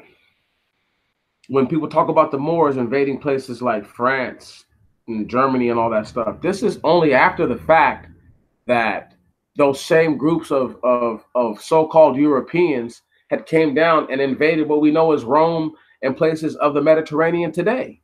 So the Moors didn't invade anything. The Moors maybe more reliably went to go help their Japhetic brothers who were in the Byzantine Empire and bolster their ranks with their people. This is why the Romans who had been being taken over during the time of Hannibal and before by the savage barbarians. This is why it takes the fall of men like Hannibal and it takes the total degradation of the continent of what they call Africa before it was penetrable, because before it was impregnable. So you have a situation where in which if these people who are considered Moors don't go to what we call Rome, the Byzantine Empire, whatever, right, and actually invade, it's believable that the Japhetite people more than likely would have been killed off and then totally amalgamated with either much sooner or what remnants of them have survived but have never survived. Um, However, getting back to our time period and getting back to the year of Morrow, why this year of Morrow is so important is because you have to realize how many millions of souls are hinging on next year to change everything for them. They are totally looking forward to next year. It is everything to them, as opposed to being worried about what they can do today, right now, in this moment. They're worried about the year of Morrow. But what will the year of Morrow do for a man who hasn't cried out to the Father, who isn't going to cry out to the Father, who's like, I don't believe, I'm never going to believe. Once again, I can dig myself out of this 20-foot distance. Dig myself out. Okay. Not even talking about climbing. Talking about digging themselves further in. They're talking about digging themselves out of the ditch. It's how stupid people are. Okay? But this is the mindset that we're going to be dealing with next year. Is people who are already in a ditch, who are continuing to dig. And you're like, bro, stop digging. Put the shovel down. I'm going to throw a rope down to you. And you're going to have to, I'm going to anchor myself on this corner right here.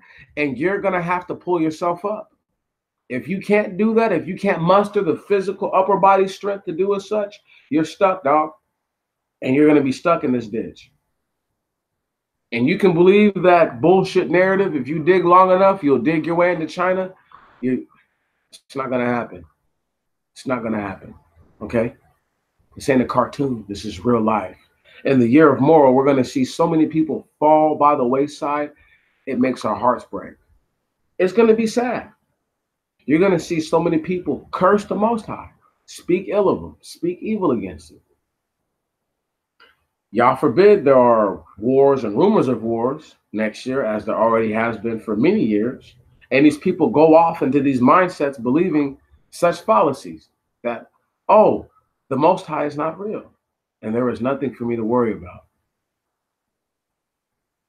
You're better off believing that the wicked have devised wicked devices against the needy. Can you dig it? Though he speaketh righteous, though he speaketh righteousness. Right on. The wicked devises wicked devices against you, though the needy speaketh righteous. So you can say all the good shit you want to say. You can say pork is bad for people. You can say we shouldn't be eating GMO. You can say all these things, but it doesn't matter, because what happens is that you have these people who are going to be totally manipulated into believing that, once again, next year is the year, it's done. I can hold off for however long until this year. But they don't realize that, who are you to dictate 400 years? At what level? At what reasoning? Right. Who are you to say that it's been 400 years or it hasn't been already more 400, more than? Who are these people to say that black people were here already before, but then try to say that black people never came from Africa? Yet black people are Hebrews. Who are they? Once again, all this confusion. The year of Morrow will next year is going to get rid of so many of these half-ass steppers. It's going to get rid of them. But what it's also going to do is it's going to bring down a lot of really good people who are believers. It's going to diminish their souls, because people that they listen to now are going to lose faith. And then that's what's going to make them lose faith. And that's why it's dangerous.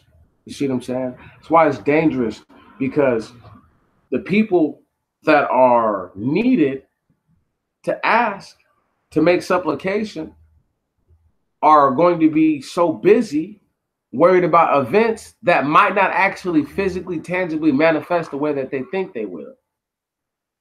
So as opposed to them earnestly asking the Most High every day, please save us, forgive us, rescue us, right? They're worried about brand new Lamborghinis, brand new houses, how to get more money in their pocket, how to get that chick up the street to notice them, how to get the guy up the street to notice them, right? It's just because we have these twisted priorities and a perception that is, I'm not going to say is wicked all the time, but most definitely uh, these desires that people have are wicked. You know, for the most part, they're not good people. You know, they're not good people. They're bastards. But once again, these are the guys and the gals that black folks can't help but to listen to, can't help but to think that they know what they're talking about, and they're all going to be crushed. Once again, so do they go crazy after nothing happens next year for them? You see what I mean? And then does them going crazy set in effect a bunch of legislation that then again, once therefore sets in effect people actually wanting to cry out? I mean, I have no idea. There's no way to tell. There's no way to say that these words are actually going to be effective and that people are going to listen. You know what I mean? You can't dictate that for other people. Um, all you can really do for them is hope that they care enough to see that what they're going through or what they're about to go through is going to be far more impactful than they ever could have imagined.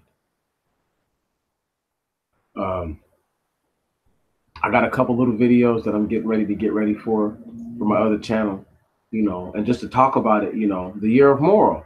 We're going to have a lot of people, like, once again, if shit were to jump off next year, so what's up with all these mixed couples? You know what I mean? All these people who believe that it's okay to be with anybody, you know, so long as you love them, you know, because God is love. That's what they'll tell you. You know what I mean? That's the same excuse that homosexuals have. You know what I mean? That God loves everybody. But it's like there can't be six things he hates and the seventh one he abhors if he loves everybody. But anyway, I just think it's weird. You know, I just think it's weird that we're in a situation that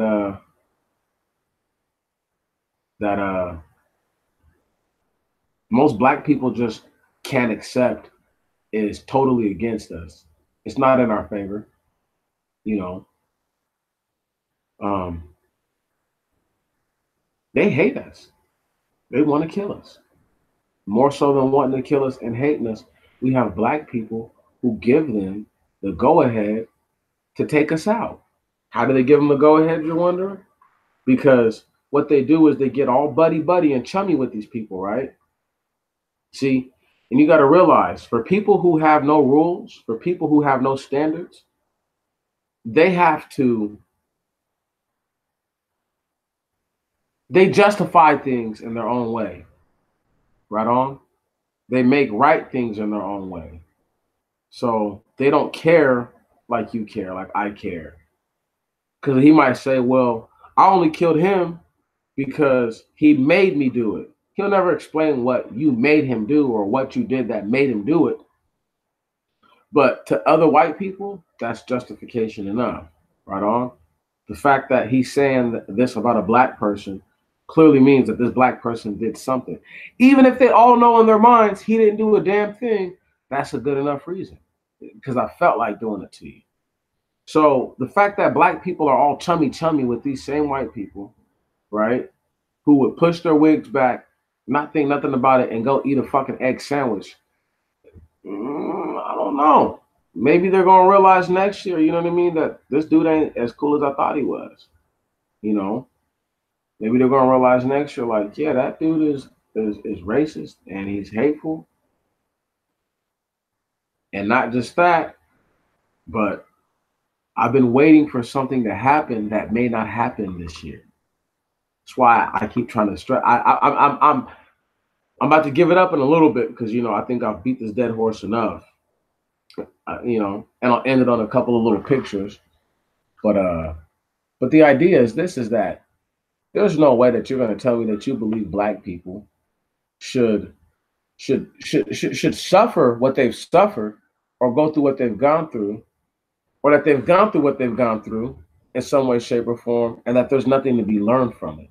You know, black people have to do more for themselves to realize that these people hate us. You know, and they're not gonna change shit. You follow what I'm saying?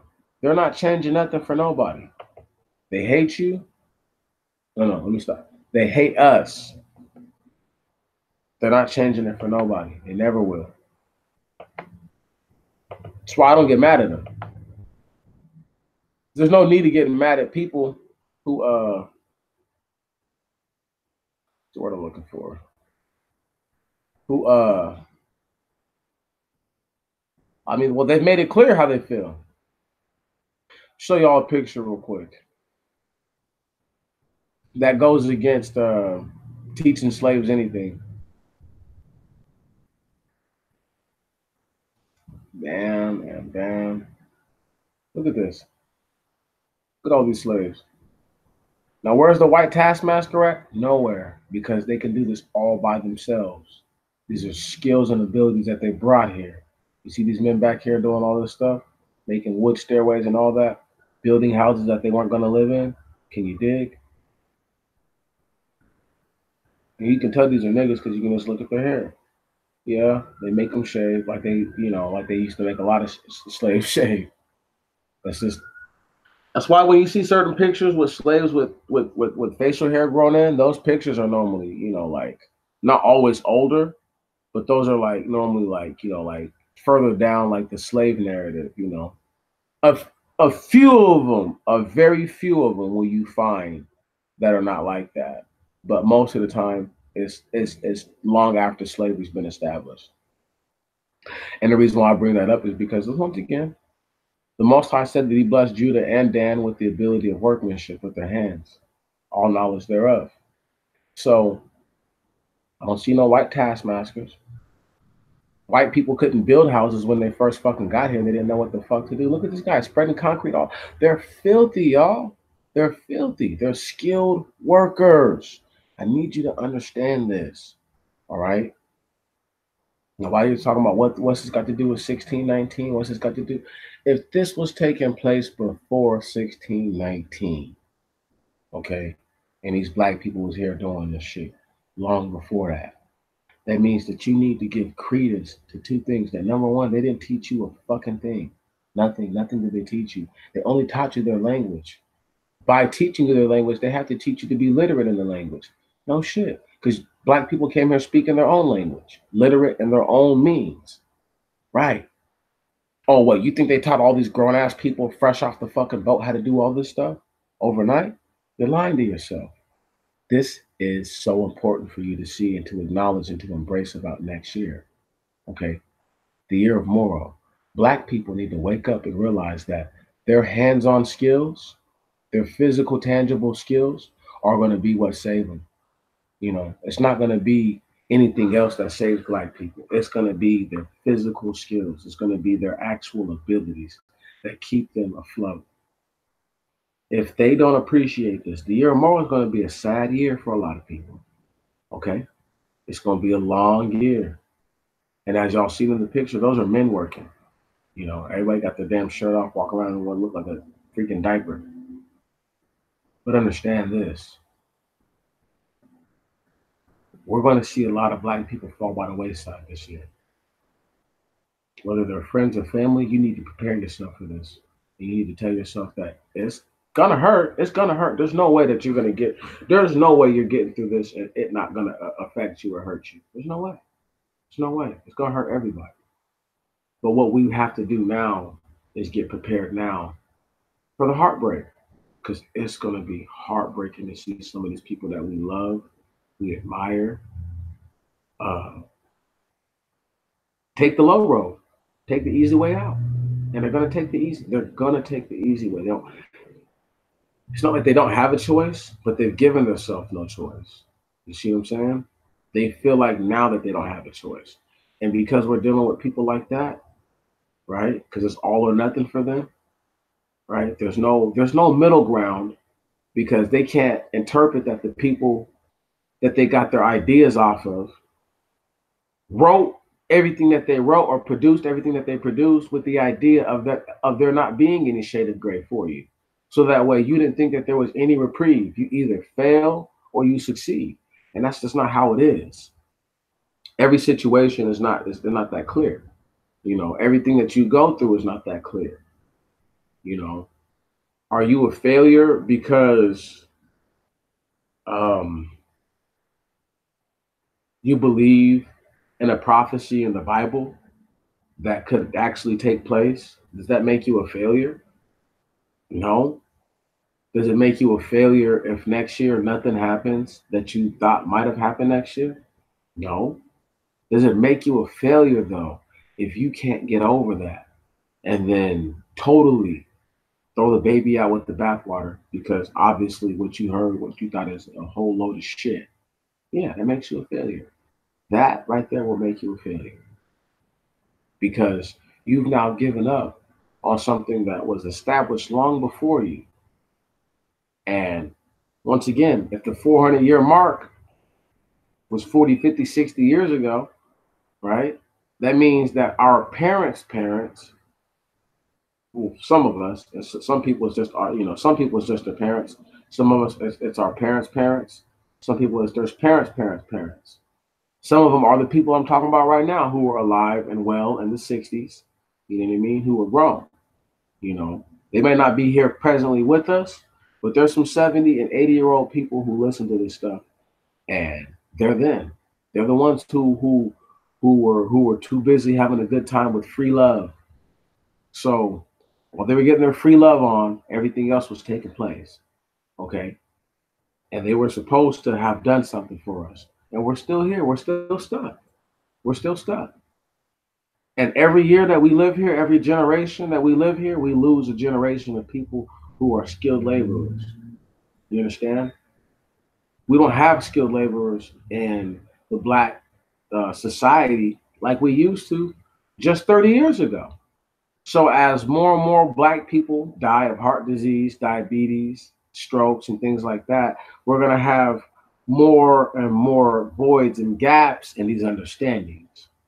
And the year of Morrow will become very much a struggle for people who, once again, if they've been holding on because they found out that 1619 is almost 400 years ago, and they've just been holding on because they're just like, okay, the Bible's about to just jump off and it's just about to just pop.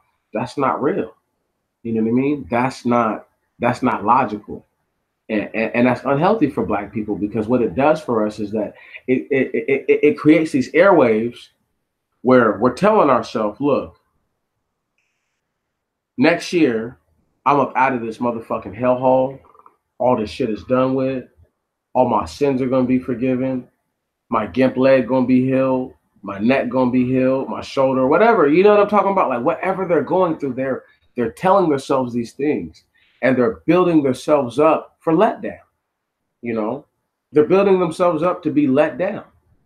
You know, nowhere in the Bible does it say in the year of 2019, whenever you guys get snatched up from these people, am I going to come to you?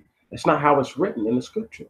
So I can't take 2019 more serious than I just take, all black people being on one accord and seeming like they want to go. That's when I know that it's our time to get up out of here again. You know, a lot of black people talk about leaving the country now, but it's like, where are they going to go? Where are we going to go? To where? To another country where we get treated like dirt? Or to a country where they use us to empower their country, their economy, whatever, and then we don't get our due penance? No, that's stupid. That's stupid. To forever be looked at by the whole world as simply the descendants of slaves, even though there's people who look like you who call you that, that gives you nowhere to go. Nobody respects you. Nobody respects me. Nobody respects us. We may respect each other, but our respect towards one another is mandatory for us. It's not mandatory for the world. You follow what I'm saying? So we do that because we know that that's important and that's a necessity, you know, to communicate effectively. Whereas the other people, that's not how they feel. That's not how they think about it. And we're just in these situations.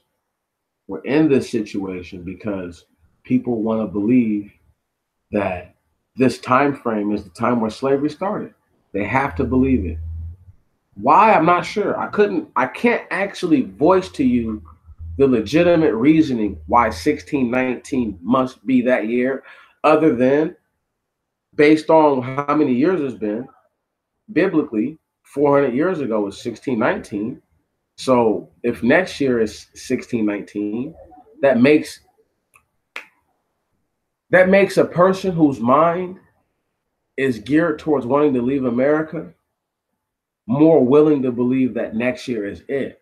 And this also gives those same people reasons to try to make or to try to create the atmosphere for that, you know. What up, JP Hope? What up, brother? So, we're trying to create, well, not us, but these people are creating these atmospheres that are totally dangerous, you know, because what happens for black people is this. They get caught up, they get totally distorted in the whole mindset of everything, and they're never able really to like get out. They can't actually get out. They can't actually get free, you know. Um, just like the article that I showed y'all, you know what I mean? Once again, it was an excellent article because the person who wrote it for the Smithsonian, he got the original article from wherever. So that means that he's paraphrasing what he read. So that way so even that dude, he whitewashed the article, you know, to be polite about what he did. And by him whitewashing the article, there's parts where as a person we're we're too willing to overlook. You get what I'm saying? We're too willing to say, nah, that might not have anything to do with this. But if the Spanish were bringing black slaves here, and it says that this guy, Sir Drake Francis, you know, was able to pretty much plunder black slaves from the Spanish, then it's just one of those things where it's like, how are those people not black people, especially if they're our people? How are they not our people? How is their story not important? And why does their story, once again, like, what's the year on their story? What's the time frame? What's the prognosis for their story then? Because you can't tell me it's nothing. That's bullshit. Um,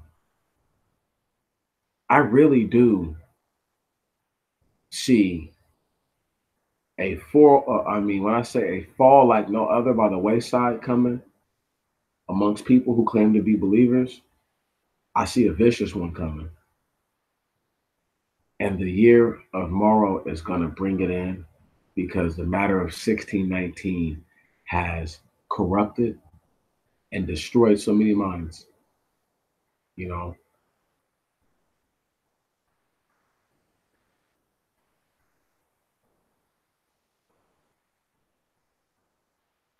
Bro, man, when you say that, JP Hope, bro, you could go into them creating certain days of the week, adding days to the month. That statement, as true as it is, that I mean, I'm not gonna go off on that statement right now, but that opens up a freaking huge can of worms, that like I've tried to address before, like I don't know, brother. That's why I'm making this statement now. That's why I'm doing this now, because I couldn't say how to gauge a year, you know. I couldn't I I couldn't. I know the sun going up and going down, seeing the moon, and the sun coming back up, that's one day. I know that. Right on. So If 364 of those or 365 of those constitute the year, that's the year. I don't have the knowledge of the Most High's astrology to say what a day is. So this is why this is exactly why I'm here right now, because there's no way of saying. There's no way of telling, bro. There's absolutely no way of telling. And that puts not just black people, but that puts everybody in a bad position, because you have these people who, once again, they want to believe. They want to know that what they're doing is the right thing. But what they want to do first is that they want to believe. And they want to believe that next year, anytime next year, it could be December 30th, December 31st next year, where it happens. But something of great significance has to happen for these people. Otherwise, their faith is rattled, totally shaken.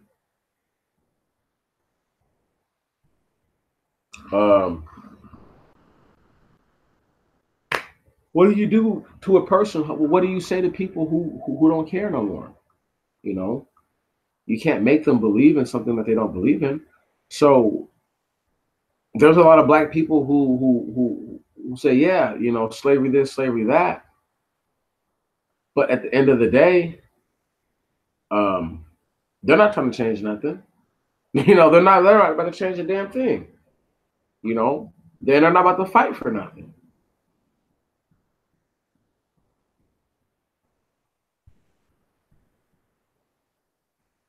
Yeah. Well, see, that's the whole thing, though. Is it's easy for people to say what a year is now because we've been indoctrinated in a certain way of thinking and believing that gives rise to what a year is. But if we actually had to say, you know, based on what ancient knowledge we're actually saying a year is based on, we wouldn't, people wouldn't agree, because all cultures don't, they don't, all cultures don't relish time the same ways, and they don't measure time the same way.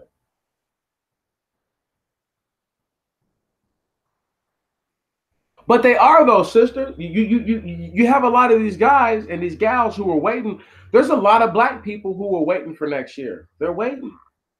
You got black people who claim to be non-believers, who want to rub it in believers' faces that, oh, nothing happened in 2019. That 400-year prophecy is a load of crop. So that's why I can say that to black people, whether they're a Gentile, whether they're a Semite, Hamite, or a Japhetite, or some combination of all of those, it they can say that they're not worried, but there would be no reason why these same black people would be like, oh no, we're really Native Americans, right? These same black people will try to show you pictures of people who look more like Negroes and try to pass them off. Brother, I've already said, I was talking about that. I was talking about that, about them losing faith. That's exactly what it's going to do, bro. The year of Morrow. If you scroll back up, you know what I'm saying, through the comment section, Sister Tammy Bowser brings that up. You know what I mean? Bro, we're going to see a lot of people fall by the wayside, brother. You know, because like she's saying, most of us aren't concerned with the end. Most of us don't believe in the end, and we have the wrong mindset of the end. So we can't see the end coming, or we can't see what the end is going to be more fruitive like. It's breaking people right now. It's breaking them. You have people going crazy every day, cashing in every day, because they don't want to be here for this, for the chance, the event that these people could actually conjure, bring forth the great and mighty spirit. They don't want to hear that. That's not what they want to deal with. you know, and it's going to make them lose faith. They have little faith now, so there's no way that they're going to get much faith in the future. They have very little faith.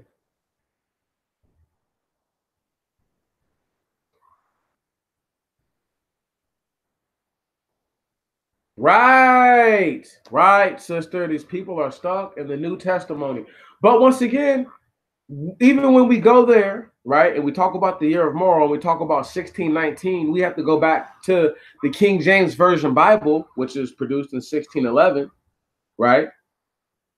We have to go and say to ourselves that it took them, from the time that they produced the King James Version, it took them 8 years to be comfortable with the doctrine that it had effectively cemented or effectively reversed some of the effects of rebellion that the slaves used to bring. Once again, this goes back into some of the people being mixed with the Canaanite blood, and some people not being mixed with the Canaanite blood. Some people being Hamites, Japhetites, Semites, right? Some people being Gentiles.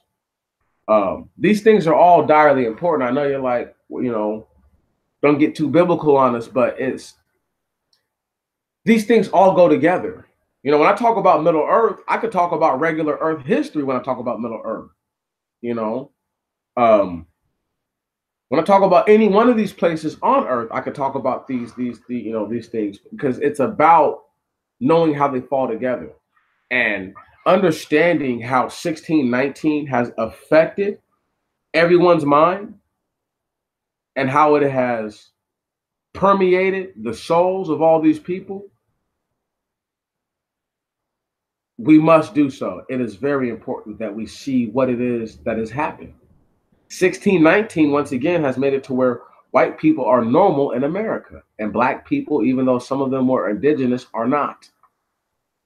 When you give rise to a time frame or a time point that is not actually historically accurate, nor is it relevant to the actual whole story of an entire people, because it's a singularly event. You know what I mean? It's not like 1619 is where European travelers first ever laid eyes on blacks. That would be totally different. But then again, you would have to get the understanding of where did they get the connect with these people, these African warlords and whatnot, to be able to go and buy the people. So it's just like slavery possibly could not have started in 1619 in Virginia. It just makes people who were born in America not have a perception of the world before any of this. There's people who can't imagine the world without them. So I can see how those same people who can't see the world without them can't imagine the world hundreds of years ago. And then the mindset of the people hundreds of years ago. Because it's easy being displaced by hundreds of years to say, oh, the English always had a stronghold over these places, or the English always had it easy in these places. But apparently it wasn't until 1619 when, once again, the King James Version was completely changed. Some technologies that obviously had been reversed, and the docility of the so-called African slave had been greatly improved. Without the improvement of what they call the black slave, the African, the Negro, if they don't become more willing to work, less willing to fight, the slavery would have ended virtually overnight in this country, regardless of the fact that the English, the Spaniards, the French, and all these guys had guns. Overnight, it's virtually ended. So there has to be a changing in the mindset of the people who are considered slaves in order for this cruel and unusual form of punishment of indenturitude to take place. And ever more so, there has to be something that takes place generationally for these same people to be treated in such a manner to never do anything about it. So what we call cooning now, effectively, is a mutated version form of a Stockholm syndrome, and the people will never accept this. The people can never take this as a legitimate thing, because what it does is it takes away from 1619 in the year of Morrow. What it does is that it says that 1619 is not so important and the year of Morrow is not so important, because anything that happens next year, right? Prophecy speaking, they could say, well, that's 400 years from that date, but how many more years is it from just 1597? You see what I'm saying? How many more years is 1619 from 1597? A whole whopping 22. So what that would do actually, right? That wouldn't make it 400 years. It would make it 422 years. Let's say if it's in the 1560s to 1619. You see what I'm saying? Let's say we pick 1569 just to be generous. Right on? That's 50 years. That's 450 years the next year. So it wouldn't be the same 400-year prophecy that people would be, accustomed to believing. But in their minds, that's 400 years. But that's if things in scripture didn't take place scripturally, it wouldn't matter what the 400 years was. It wouldn't matter. Right on? If you don't get up out of here next year, right, then I guess you could say that slavery didn't start until after 1619. Is that what's going to happen? Are people going to change the narrative? You know, if next year shit doesn't pop off, they're going to say, "Oh no, slavery actually happened in 1627." You know what I mean? 1630. So this is my point: is that like the people who are half steppers, right? They don't lose either way, because they can just change their argument either way. They can just however this goes, they can formulate their argument either way. But a person who is actually abiding by faith and belief, they can't do that. They actually just have to believe and maintain their faith. That's right. That's right. We just have to keep on until the Father gets here. We have to stay fighting. We have to stay humble. We have to stay busy. You know, I'm so grateful, that you guys come through, sit down with a brother, commingle with a brother. When I say I'm forever grateful, forever grateful. If I haven't thanked y'all yet today, I'm thanking you formally right now, because it's a blessing. It's a blessing to talk to you guys about the stuff that actually does it does matter. Right. And thank you, sister, for providing the information to get the ball rolling on a conversation like this. And this live stream won't be my only time talking about it. I'm going to get more information, do more studying. And this will be one of those things that I just caveat, or sidebar, whatever, you know what I mean? Step off into in my own mind, because I would rather talk about this, because it's going to happen. We're going to see people lose the faith. And I just want y'all to know that it's about you guys having the faith.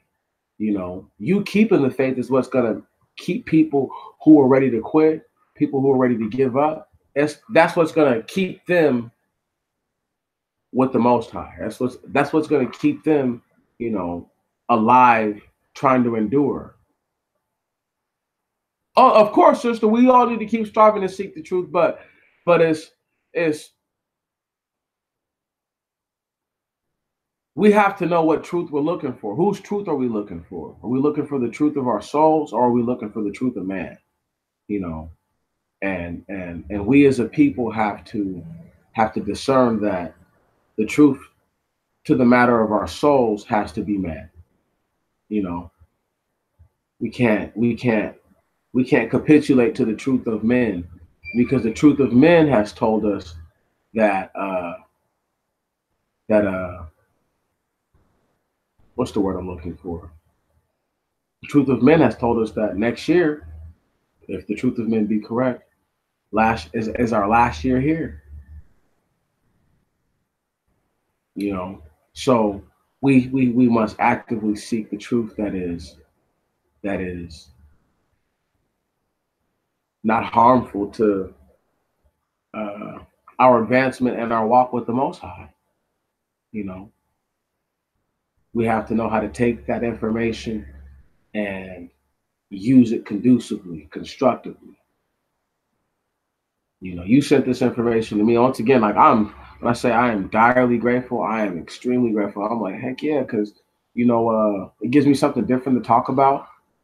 But at the same time, it allows me to keep it in the same spectrum that the same stuff that I talk about. So it's cool like that. We're very, very, very, very grateful.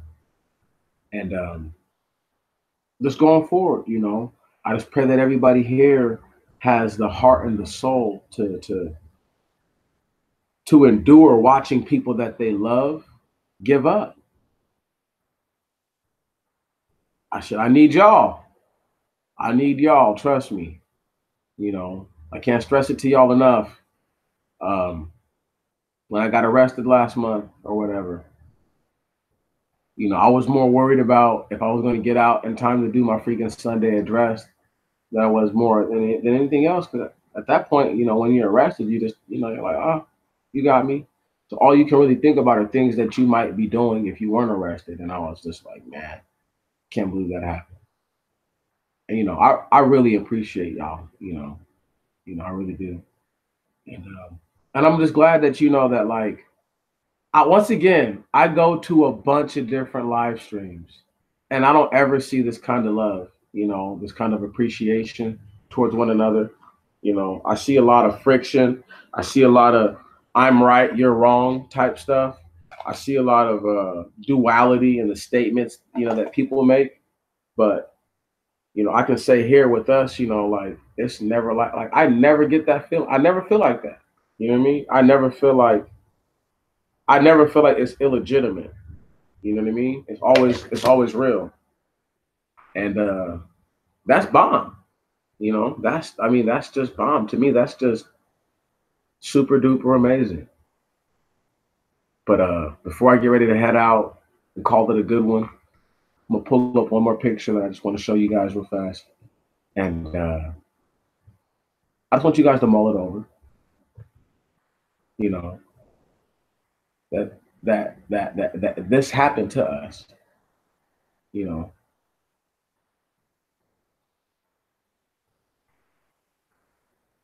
1 second.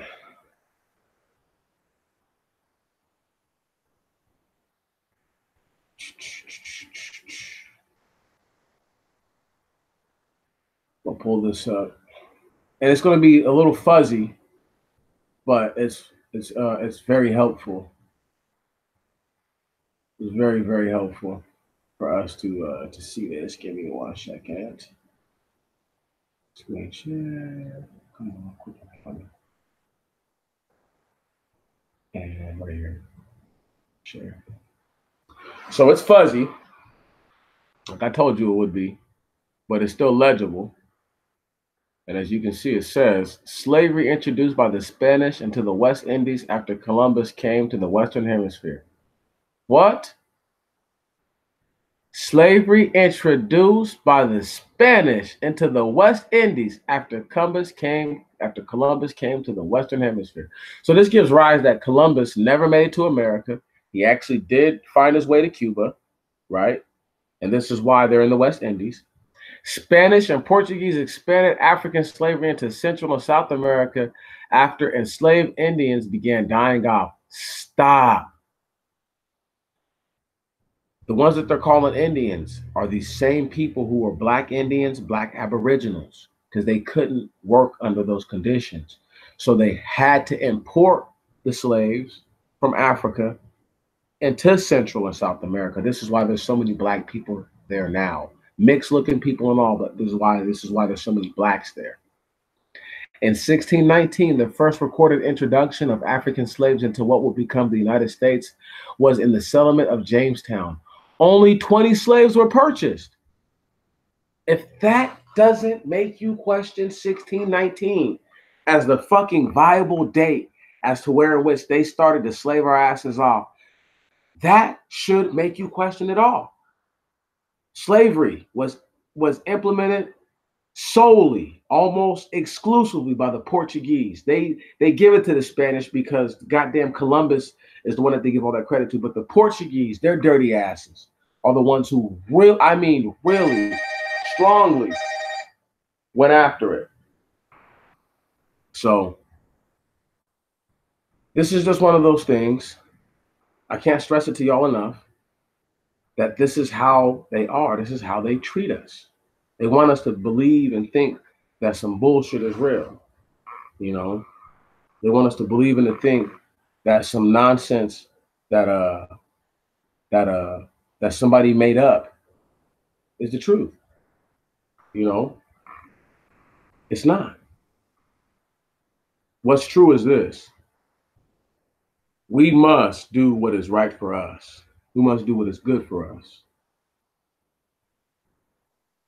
Seeking the truth is going to be accepting things that we don't want to accept, but are absolute. Seeking the truth is going to be just what I did. Allowing information that somebody else comes with and brings forth, you present it.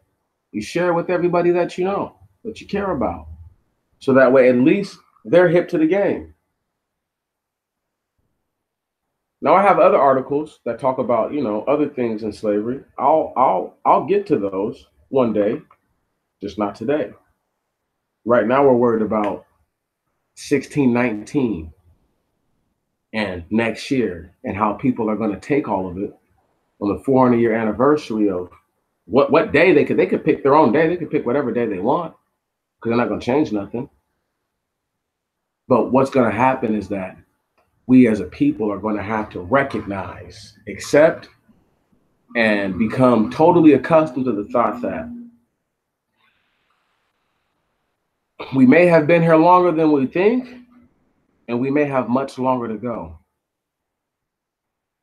If we can accept this and endure, we will be okay. If we cannot accept this and endure, we will fall. And we need not worry about the fate of this planet. We need not worry about the fate of these people because they all will become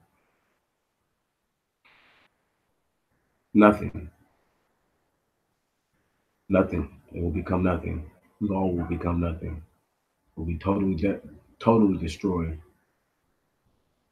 And you ain't got to worry about that happening next year. You got to worry about that happening whenever the Most High gets back, period.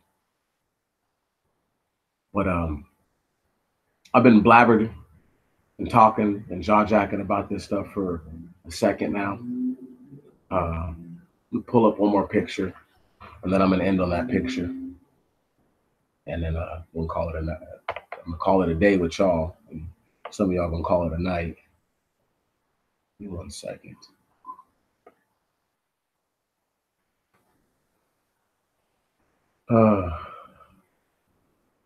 There we go. We end on this picture. And y'all gonna love this one. I know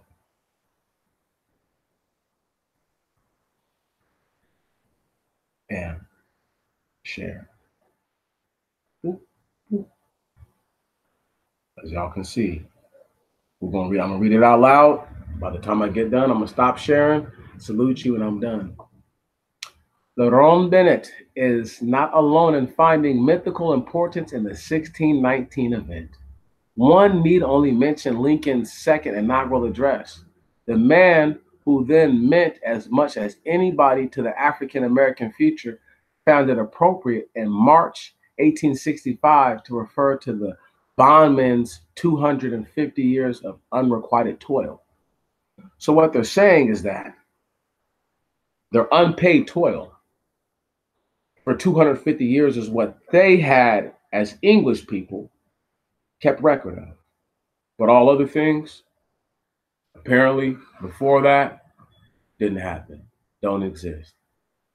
I salute you, my people.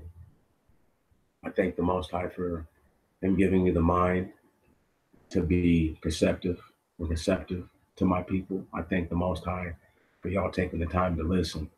Once again, I love you from the deepest depths of my soul. May the Most High God bless everyone. May He make this week better for you, more victorious for you.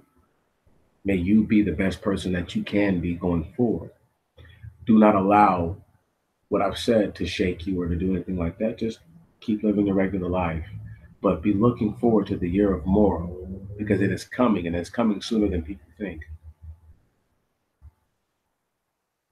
Good evening.